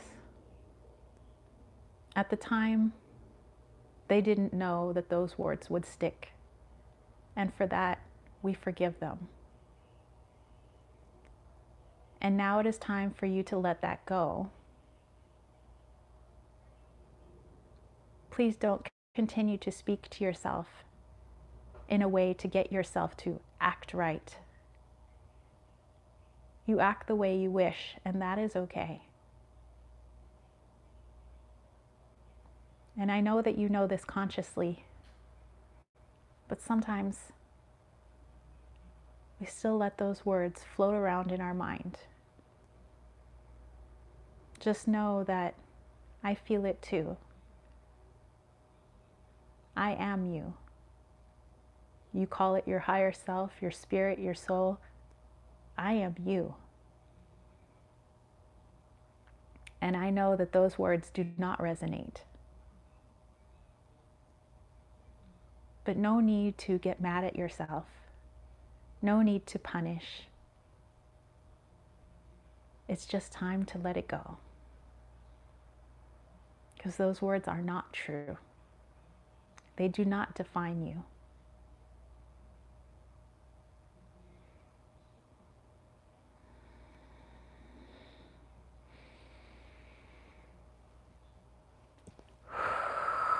All right. Okay. Ooh. All right, let me. My gosh. I guess it does take a little bit more doing direct channeling, but you guys have such lovely energy. Oh my gosh, Heather, you're gonna make me cry. I felt all of your emotions. Oh my gosh, Heather, you're gonna make me cry. I felt you. Woo. Okay. Okay. Whew. Let me just calm down a second. Billy said, please may I trade another poem for reading, hoping to connect to hubby. Yes, that would be perfectly fine, Billy. Thank you. Everybody's like, yay. Susie says, fire, Heather. Silver Star said, right out the gate, I'm in tears. Dude, I could feel you, so I'm going to be in tears. Oh, wow. Susie's like, be the queen. Silver Star said, absolutely working on this deprogramming, all that crap. That's what it is. It's crap. It's not who you really are. Seriously. I doing direct channeling, I feel you guys, like literally. So yeah, that's not you. The real you is amazeballs. Susie says, you've earned it lifetime after lifetime. Your turn, Heather. Silver Star says, exactly. Wow. And then Billy had some recommendations for Silver Star. Lisa says, I'm playing a soft tune for you, Heather. This says, I love you all so much. Thank you. Thank you. Yes, I'm, running out of liquids here. So, I'm gonna have to sip from the water that I brought in earlier. Surian is sending hugs. Billy says, this girl's on fire. Get this girl some water to drink stat. I know, right? I got a little bit here. We're doing okay. It's just little sips just to like wet my palate. Okay. Woo! You guys have some amazeballs energy. All right, Liesel. Susie's like, we can wait. Okay, Liesel, do you want me to do a general poll or did you have a question? And then after Liesel, we have Kayla, and then I think Billy has a question as well. Silver Star says, go get some water. I'm okay. I got a little bit sips there. I can't drink a lot of water. I'll start burping. So I just do little sips at a time. Okay. This avocado does help to ground though. So just, okay. All right, so Lisa said general. All right, here we go. Who knew that avocado was so grounding, by the way? So if you guys ever need to ground, just hold a little aguacate. So, okay. Lisa.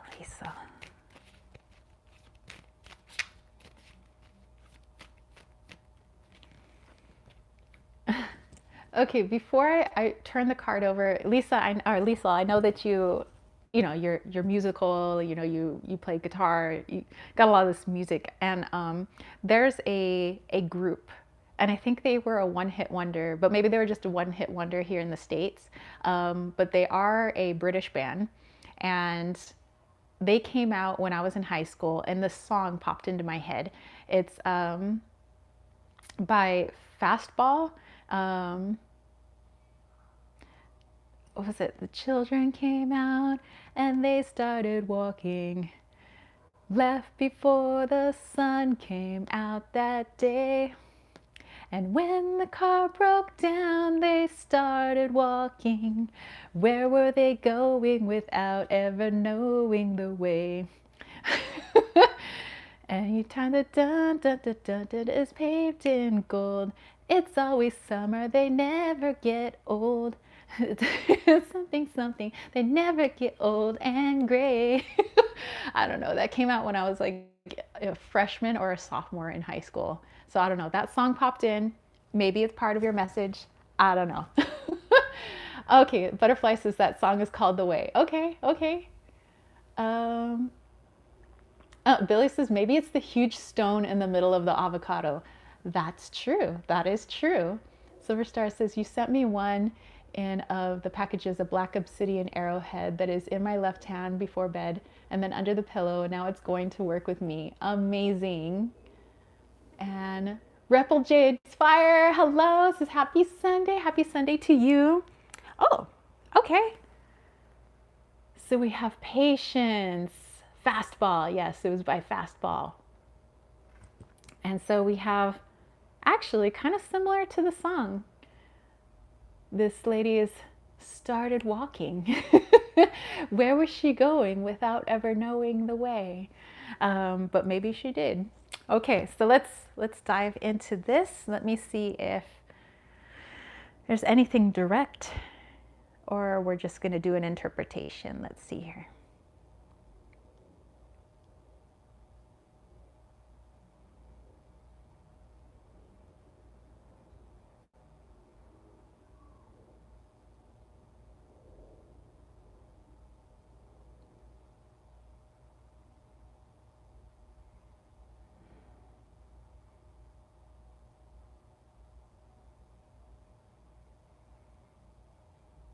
Lisa, it's time to leave the car behind. You know what the car represents. You act as though you need a roadmap, somebody to spell it out for you, but you know exactly where you've been heading. You know exactly where you're going. And I congratulate you for listening to your intuition as you have been. It's leading you in the right direction. I know that you would rather have a sign letting you know with a little arrow on it that you're headed in the right way. But no matter what anybody else thinks, they say, where is she going? She has no facts. She has no evidence. Well, then they're quite ignorant, aren't they? Or at least the ego is. Your higher self knows exactly where it's leading you. And some amazing things are in store for you, my dear. We're so excited. Much of that message that was channeled for you about January 1st, 2023, a lot of that is for you. But I think you already knew that.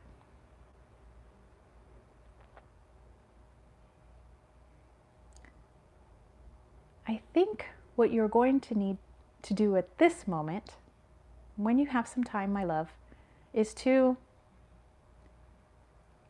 grab that guitar, you know it's nearby, and without thinking about it, don't think of a particular song or a particular artist or even a particular tune, but let your fingers do what they will on those strings. When you are, as they say, mindlessly strumming, it's beautiful, isn't it? Well, that could be the sound of your journey. It's quite beautiful. I know at times it sounds like there's discord or something is out of tune or a string has snapped. That's okay. We repair it. We tighten it, loosen it as it needs to be to create something quite beautiful.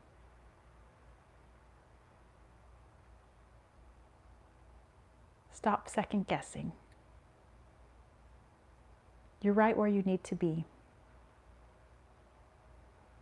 And please, don't hold back your revelations.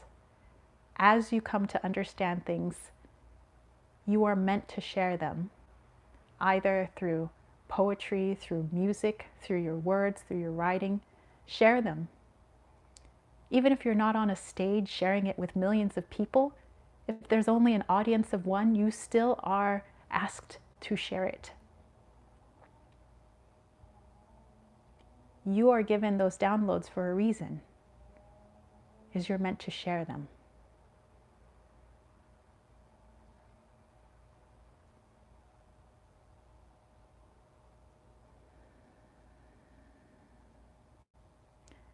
One last symbol. Black roses. Okay. Woo! Alrighty. Wow, Lisa. You have quite a snappy higher self. Oh my gosh. Like even different than like Susie and Heather. It was like yours is like wow, like just like straight to the point. Oh my goodness. Okay. Let me just, all right. Let me go back here. I think I missed some of your stuff. Oh, Billy said, found the link to the song. Yeah, if you guys wanted to listen to it. Lisa said, the song rings a bell. It's pertinent. My dearest friend didn't get old. She's in spirit, but never far from me. That's amazing. And Silver Star said, that's a beautiful card. Susie said, Yule. Lisa said, yeah. Thank you so much. Oh, and then Susie posted a link to Lisa's channel so you guys can go check her out for sure. Susie Susie was reiterating that at the very end there was black roses. There was the image of black roses. And Lisa said, black roses, OMG, I'm stunned. It makes perfect sense. And Silver Star said, absolutely beautiful messages. Yeah, dude, you guys have some amazing higher selves. This is so cool. Like having you guys basically run through me, that was like kind of cool. All right, Kayla B says, would you interpret a Gila monster, or how would you interpret a Gila monster in a dream? Well, I mean, here in Arizona, we love our Gila monsters. They're large, beautiful, powerful creatures. I mean, oftentimes when we think of lizards, you think of a little something you could just, pick up and whatever. But a Gila monster commands respect because I would say it's the master of earth. Its belly is literally almost touching the ground. So it's like the master of grounding. It's the master of earth. It's even low, to the ground there. So I would say it's really grounding message and being like owning that foundation, I think in yourself. So I don't know. That's just my guess for Gila Monster. Butterfly said, would it be possible to get a super chat read? Are you cutting it off for the day? No, that definitely, if you want to do a super chat, that's totally fine. Kayla said, hi. Yeah, so Kayla, let me know, do you want a general read? Do you want a particular question? Lisa says, I will endeavor to get some of my music and instruments on my channel soon. Thank you all. Very cool. Definitely. Yes, looking forward to it. Silver Star is subscribed.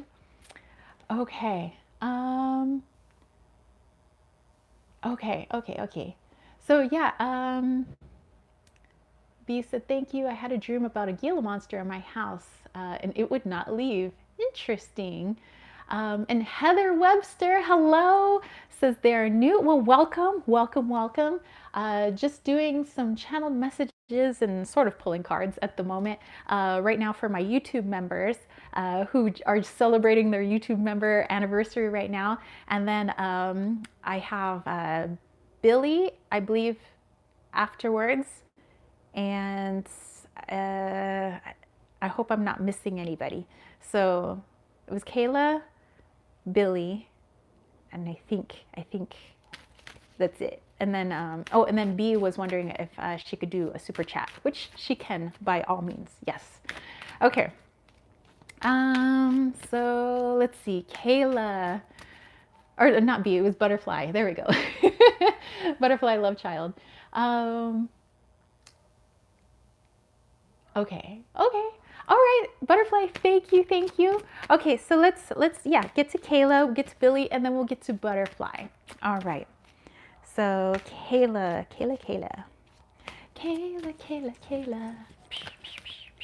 Okay. Oh, resistance. I like it.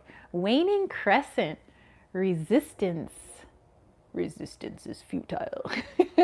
Okay. Why does this foot keep falling asleep? My lord. Okay. Vive la résistance. All right, Kayla, let's dive into this one.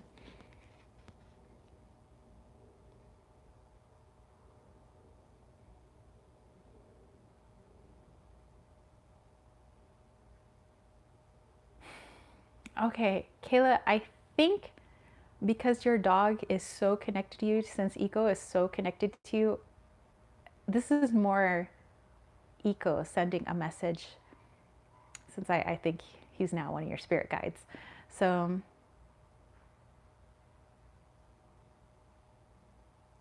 and this I feel actually in my heart.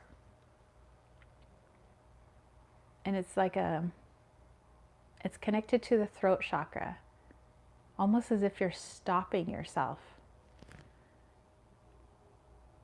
Like when somebody, it's a feeling like somebody saying something to you, it hurts, like the words they don't feel good, or somehow it feels like a put down. But instead of saying, hey, you can't talk to me like that, or I don't appreciate that, or that really hurt my feelings when you said that, it feels like you stop it just behind your teeth. Iko says he knows that you do that. You're so afraid of hurting somebody else's feelings. You are so connected to how other people feel that you don't tell them how you feel. So if somebody says something offhand or off color, and if it does bother you, instead of saying, hey, now that I don't like that, you can't, I don't like when people talk to me that way. Please don't say that. Instead, it's you want to say something? I could feel it welling up from your heart space into your throat, and then it stops just behind the teeth. It's if I say something, it's just going to cause an argument, or it's just, they're going to take it the wrong way, or it's just going to cause conflict, and I don't want that.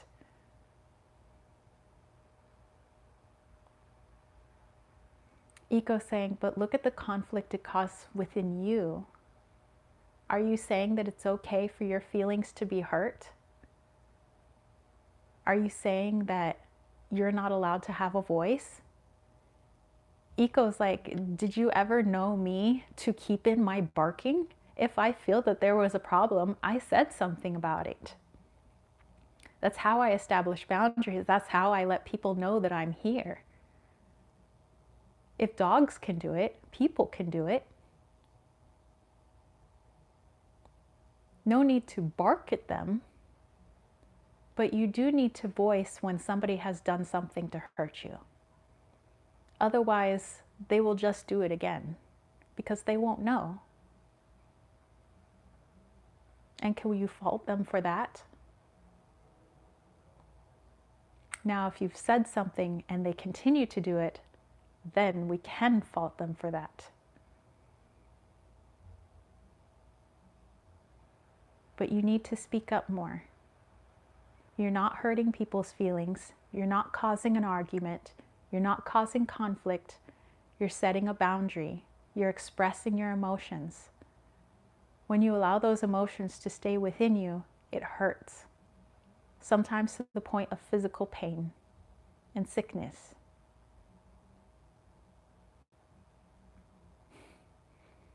Iko wants you to bark.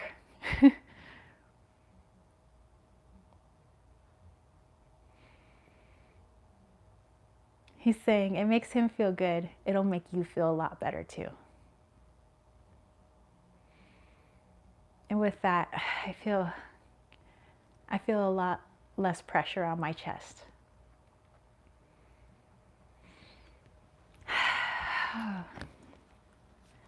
Oh my goodness. You guys all feel amazing, by the way. Wow.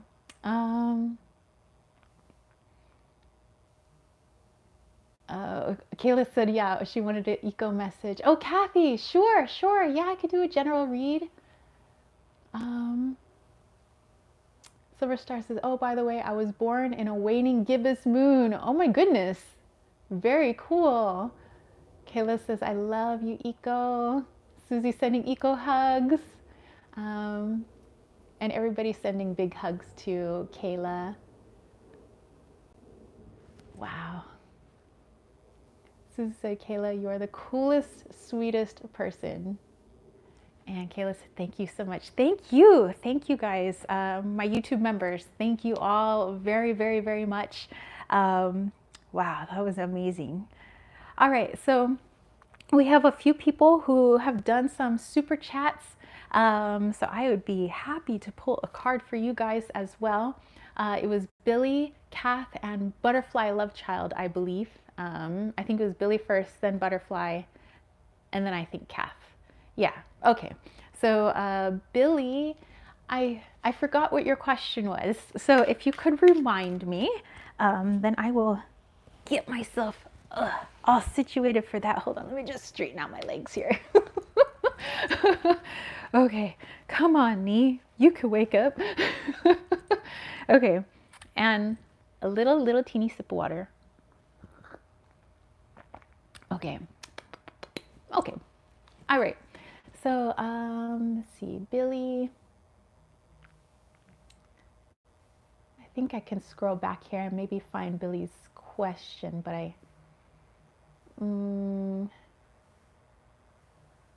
let's see here. Let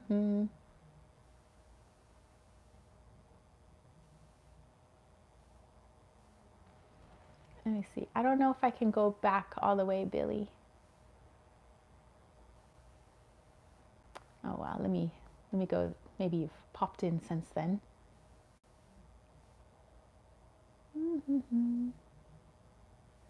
Oh, Billy said, I was wondering if you were able to connect to my hubby in spirit. If he's around, sure. Okay. And does he have a message for me right now? Sure. You know what? Let's just see if we can do a spirit connection. Let me get situated. All right. Billy, what's your husband's name? I'll see if I'll just call him by name. Sometimes that's easier. Okay. Sorry, just put that right there. I'm just like getting myself grounded for spirit just a little bit. I think you've told me his name before, but I've forgotten it. MJB. Okay.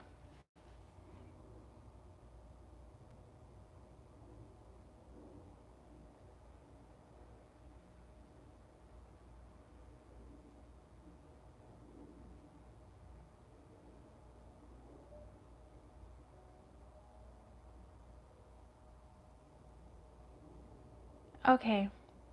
So Billy, I'm just seeing things in symbols at the moment. It's almost as if you're sitting looking into a mirror, like a little vanity mirror, and I hear heavy footsteps or like dress shoes. It sounds like dress shoes. Your husband's shoes. And he was leaning in so that his face could be seen with your face in the vanity mirror. And it's almost like he was whispering it into your ear. He says, "That's my beautiful girl." And something about your hair, like touching your hair, or almost like a really caring gesture. You know, when somebody takes your hair and they're kind of like gathering it behind you and kind of stroking it.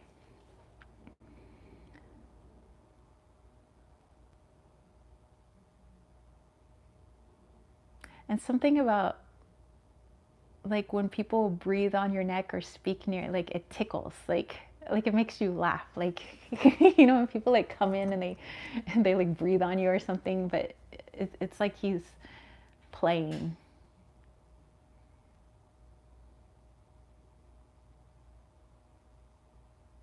And just the way he sees you is not the woman who's all bundled up in blankets and sweaters, but you look royal, like a crown above your head.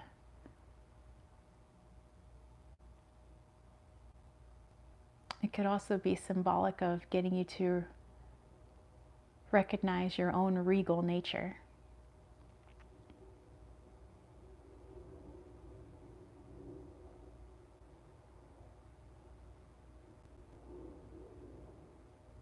And he asked you if he looks smart, like he's wearing a it's like a tweed jacket or something.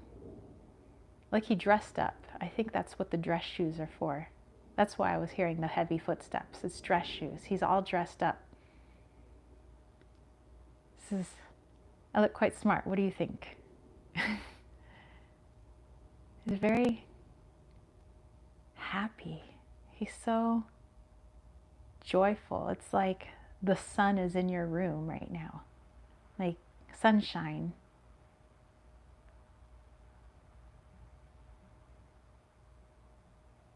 And he keeps pointing to you in the mirror because you're continuing to stare at yourself in the mirror. He's saying, do you see her? Do you see that woman? Do you recognize her? I should hope you do.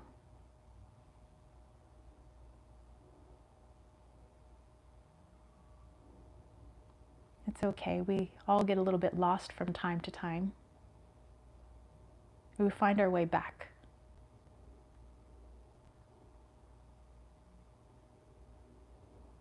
Just continue to look at yourself in the eye, and you'll find your way back.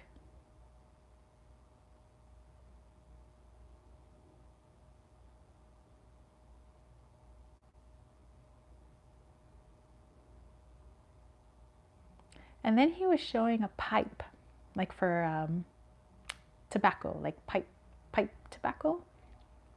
And he was just kind of showing, he says, what do you think of this?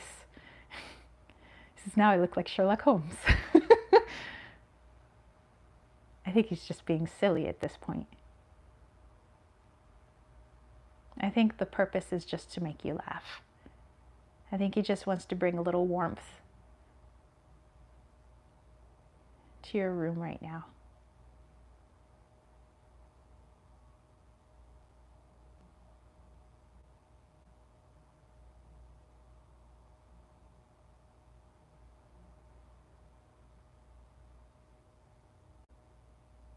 He says, you're good enough for me. You're good enough for you too. You're good enough for everyone. Don't you forget that.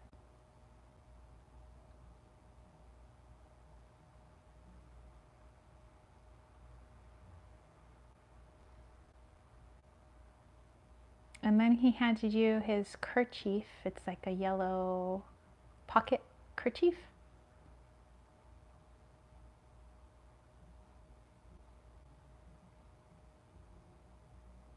And he kissed the top of your head and he's exiting.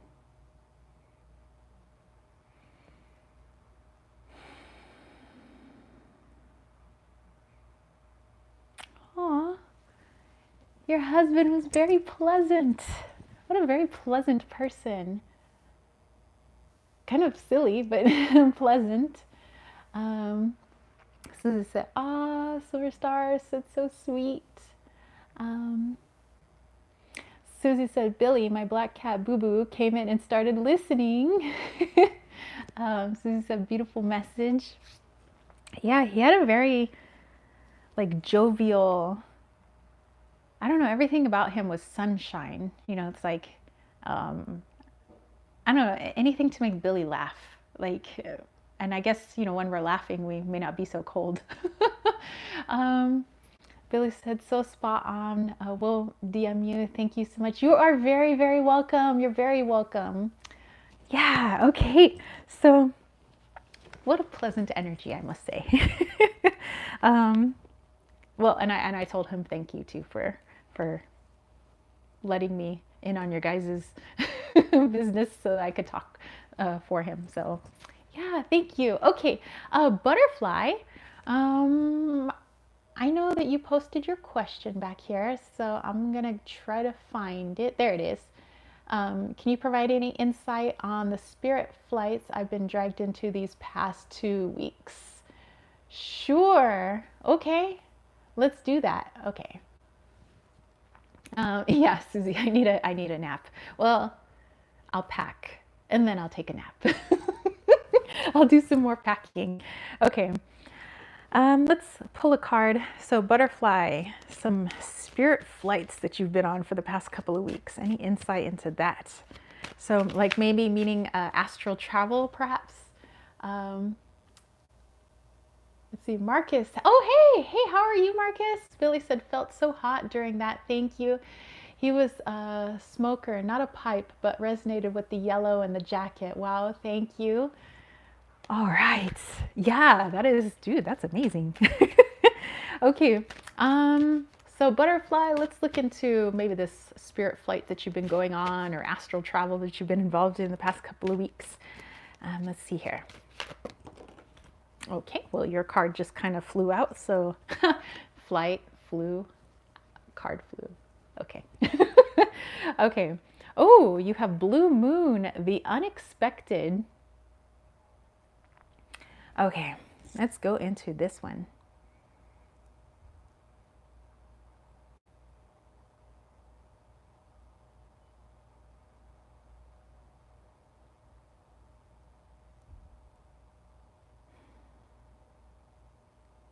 Okay. Wow. Like my ears got like a really high ring going on in it. So I'm assuming that's your higher self.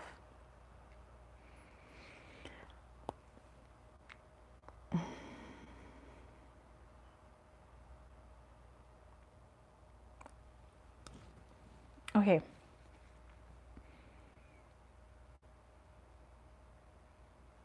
So I don't think I'm going to directly channel your higher self, but I will interpret what your higher self is saying just because I think that your higher self is a really, really high frequency. Um,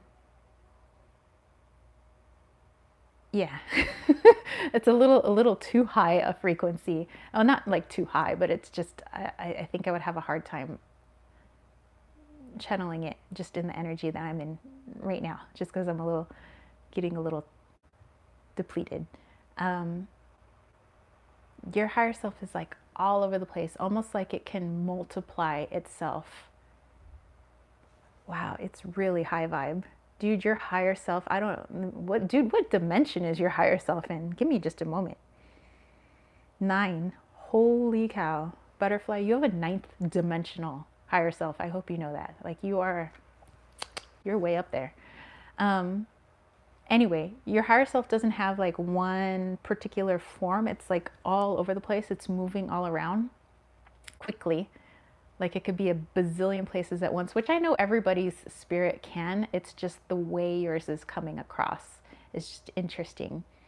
And it looks like it's saying that it was trying to, like, you already have an elevated consciousness, obviously, but your earthly self is having a hard time catching up to your consciousness level. So your self, if that makes sense, has been doing all it can to get you to, in the 3D realm, get you to walk into places, situations, see people, see things that's going to create insane amounts of synchronicity for you. Just like I was talking earlier about, I was pretty sure that lately myself has been trying to contact myself. That's what your self is doing at the moment, but it's been busy trying to set things up so that you walk into things. It's like, oh wow, that's synchronistic. Oh wow, 11:11 on the clock. Oh wow, you know, it's like, but more often than usual, because it's like your higher self's trying to wake up your human self just a little bit more, like wake up. There's way there's way more going on that we want you to be privy to, that we want you to work on, and that like new, not really new skills and talents, but skills and talents that you haven't yet accessed that we want you to be able to access, but you need to be at a particular consciousness level in order to access those things. So you're going to have to see the world in a particular way. And in order to get your attention, we need to make synchronicity so off the charts that we get your attention. So this is what your higher self's been doing at the moment. So your higher self is busy, very busy. Like literally trying to throw things into your path, trying to get your dreams to sync up with what's going on in the 3D world, trying to get you to see numbers, trying to get you to, even in music, even on the license plates on the back of cars. So it's like, yes, those things. Yes, I'm talking to you. I am talking to you.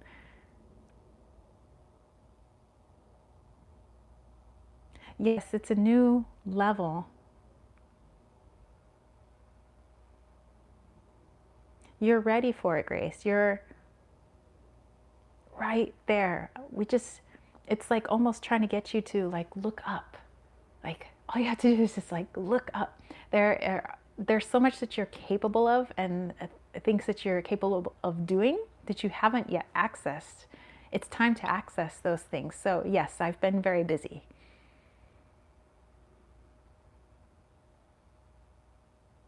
the 3D realm and the human realm just operates at a slower, more dense rate than the realm that your higher self comes from.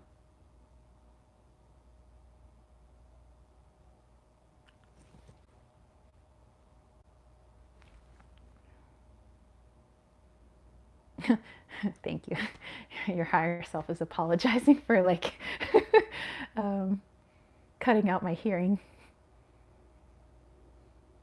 It's okay, by the way.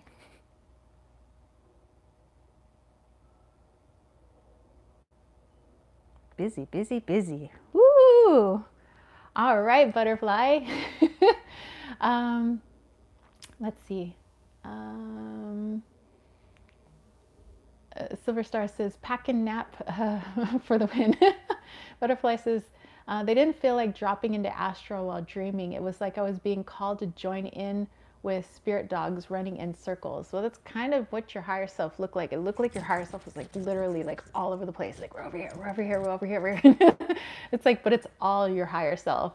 Susan said, love that. Silver Star wishing Marcus a good afternoon.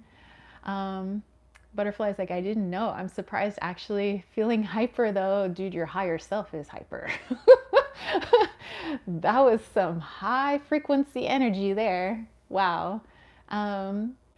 Susie was wondering if it was Lyra or Starseed.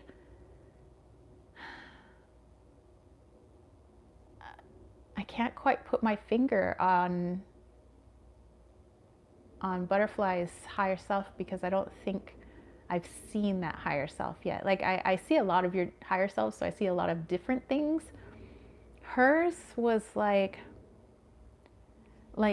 if somebody was moving so fast, they created like their energy, and if they left an energy signature behind them, it kind of looked like the flower of life. You know that geometrical pattern? Butterfly Love Child's higher self looks like the flower of life, like all like moving so fast it's creating that grid pattern. Like that's just what the energy looked like. It was pretty amazing. Susie said maybe is a star seed. Butterfly says cosmic 2 times 4 to the head. Yes. 2 by 4. Yeah. Silver says, wow, to such amazing messages today. I can't even get over it. Yeah, sacred geometry. That's what it looks like. That's what the higher self looked like. And dude, it was high frequency. Like it almost felt like metal in my ear. It was so high. Like that was, and Butterfly, like not anything negative. Like that was awesome. So yeah, I guess you've just been busy with yourself. Just trying to get yourself to like see tons of synchronicities so that I guess you know that you're on the right path, just trying to expand your mind, you know, a little bit. So yeah, you're very welcome. Woo! Oh my goodness. These have been some fantastic messages, you guys. I think this is like, I mean, we have awesome live chats. This is a really awesome live chat. This is really good. Okay, and then we had Kath. Kath had a question. Would love a general reading, please. Sure, of course, I'd be more than happy. Okay, so Kath, let's go ahead and pull you a card. Oh yes, and then I have your reading to do later today. Can't wait to connect to your baby, your fur baby. Okay, so let's go to a general read for Kath. Kath has a question.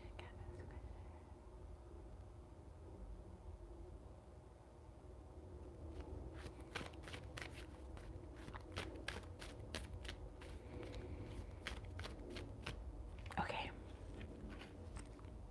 Oh, harvest moon fruition. Whoa, whoa, whoa. Okay, let me get just a little bit more water. Okay. Okay, fruition. All right, so Kath, let's see what this means for you.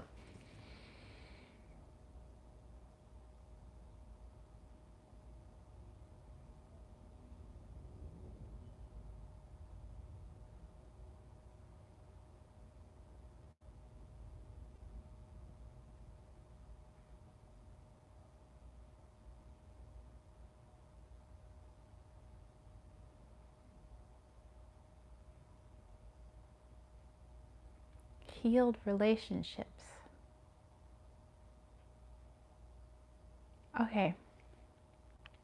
So it was like your energy was trying to take me through like your whole life. We were going through all different aspects of your life. Like there was like groceries were on the mind, and then there was money, and then there was cleaning, like cleaning the house. There was, and then it zeroed in on males, younger, in the family.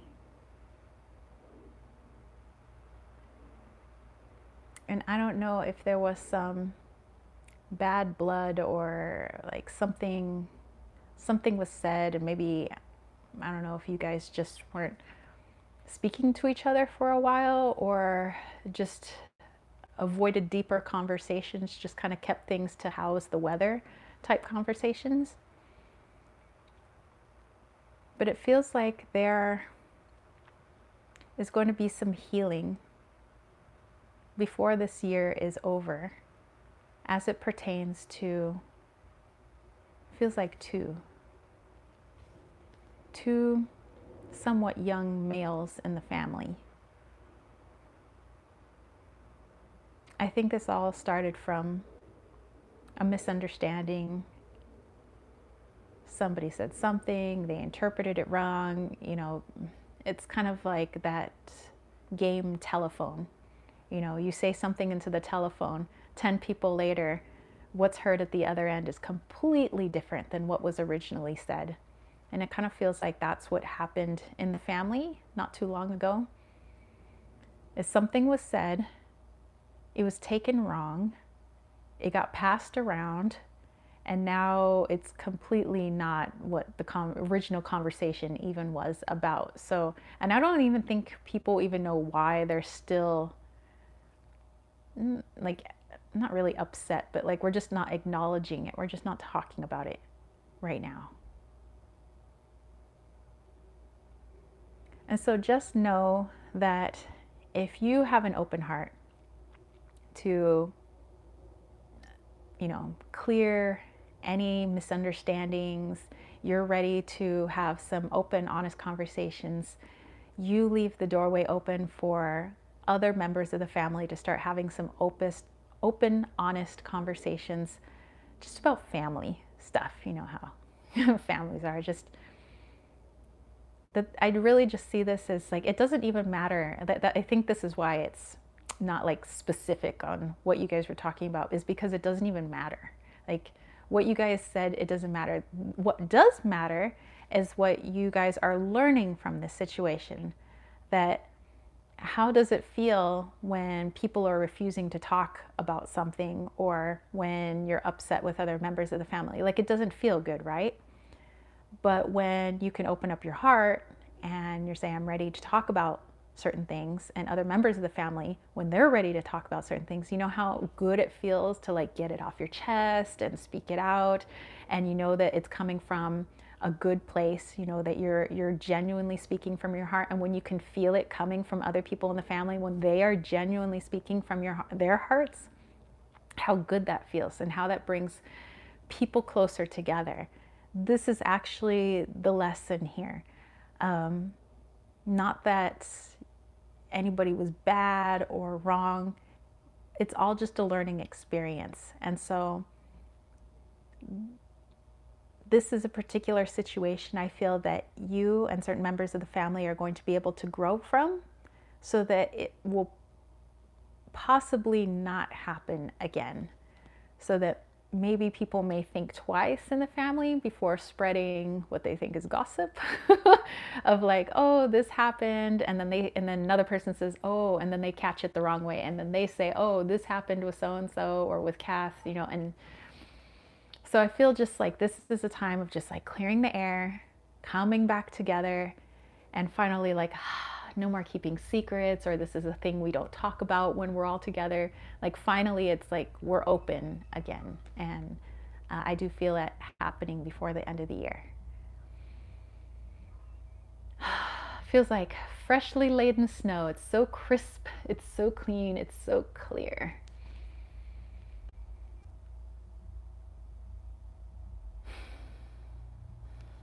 All right.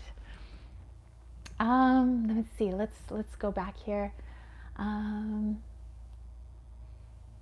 Butterfly, very welcome. All right, so yes, Susie said, thank you everyone in the chat too. Such beautiful messages and energy as always.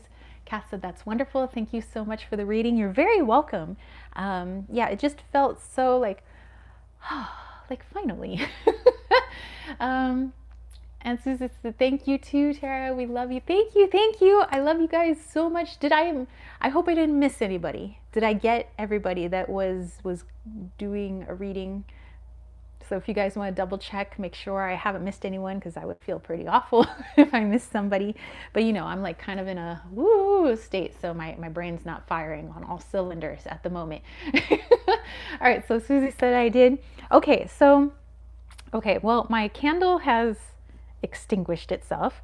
So what I'm going to do, just for the end here as we exit our chat today, just a quick little clearing healing. I think it's time we kind of clear the air as we exit this year. I mean, it sounds like with the messages that we had from our future selves that we have some big stuff that's kind of already amping up and ramping up for us for the end of the year.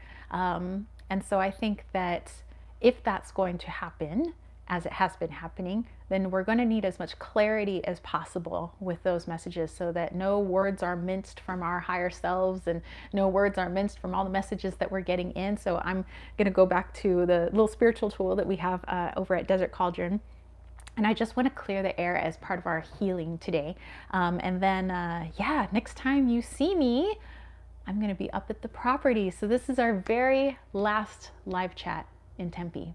So it's amazing. Lisa says, I'm stunned by all the messages tonight. Big love to us all. Definitely. Silver Star said, absolutely. Thank you. Thank you guys so much. All right. We'll do this. This is a little quick thing. And I know you guys are all in different time zones, so I'll definitely not make it long. Let's just do a little 5 minutes. And for me too, so I can ground my energy back into Gaia, get myself out of the ethers at the moment.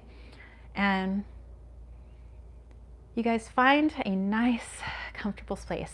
Maybe you're on the floor, on the carpet like I am. Maybe you're laying in bed. Maybe you're sitting on the couch. Maybe you're all bundled up by the fire. But get yourself nice and comfortable. And bring a focus to the breath. And while you're focusing on the breath, I'm going to start clearing the air. And I want this to be an energetic clearing. That from here on out, all messages that you guys receive in your dreams, numbers on the clock, synchronous meetings, that you see them with as much clarity as possible, not only with your human eyes, but with your third eye as well. Let there be clarity. Let there be an open heart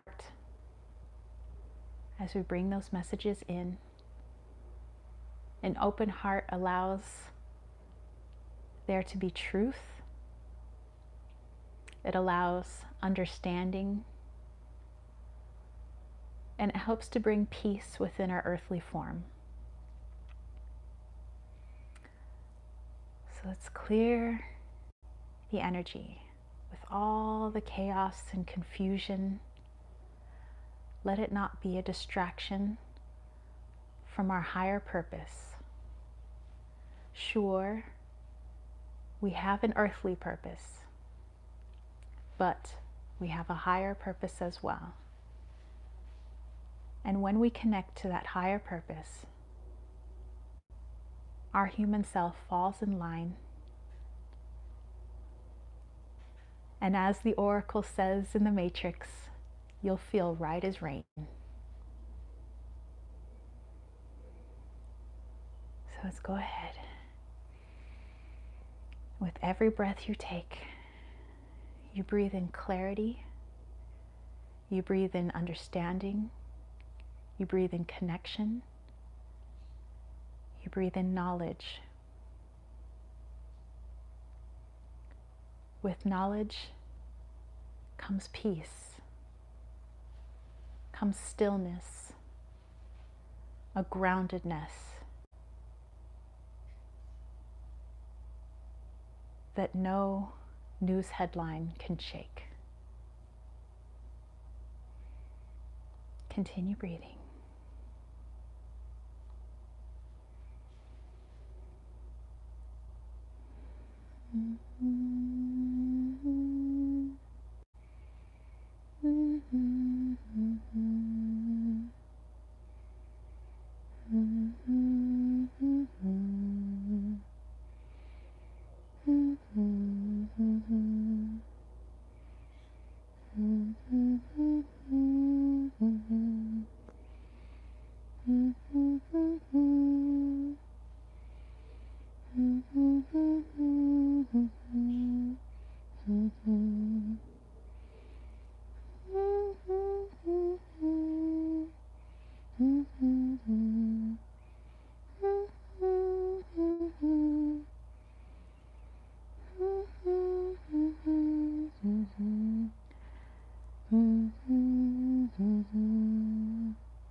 All right, you guys.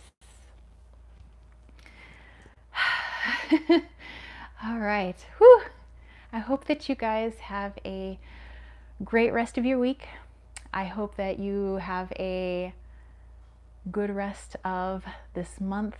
I'll see you guys next month in a different place. Yes, I think I momentarily froze because my battery is dying. But anyway, I thank you guys so much. Thank you guys for everybody who popped in. Thank you to my YouTube members. And thank you guys for allowing me to literally connect with your energy and to feel you guys in me. That was amazing. And I know that that is something that is very special, and I don't take it with a grain of salt. I take that very heavily. So I thank you so much. And I thank you guys for hanging out with me and for hanging out with me in this journey. And I can't wait to film on the property next time you see me. Oh my gosh, this is gonna be so cool. All right, you guys, I'm gonna go drink some water. I'm gonna go have some lunch. I'm going to continue packing, and then I'm gonna take a nap probably. So, or maybe I'm just gonna go take an edible and then I'm gonna go take a nap. It might be an edible day. Thank you, Silver Stars, so much. Liesl said best wishes for your move. God bless. Thank you, thank you. All right, I will catch you guys later. Peace, love, and chicken grease. Peace out. Bye, guys.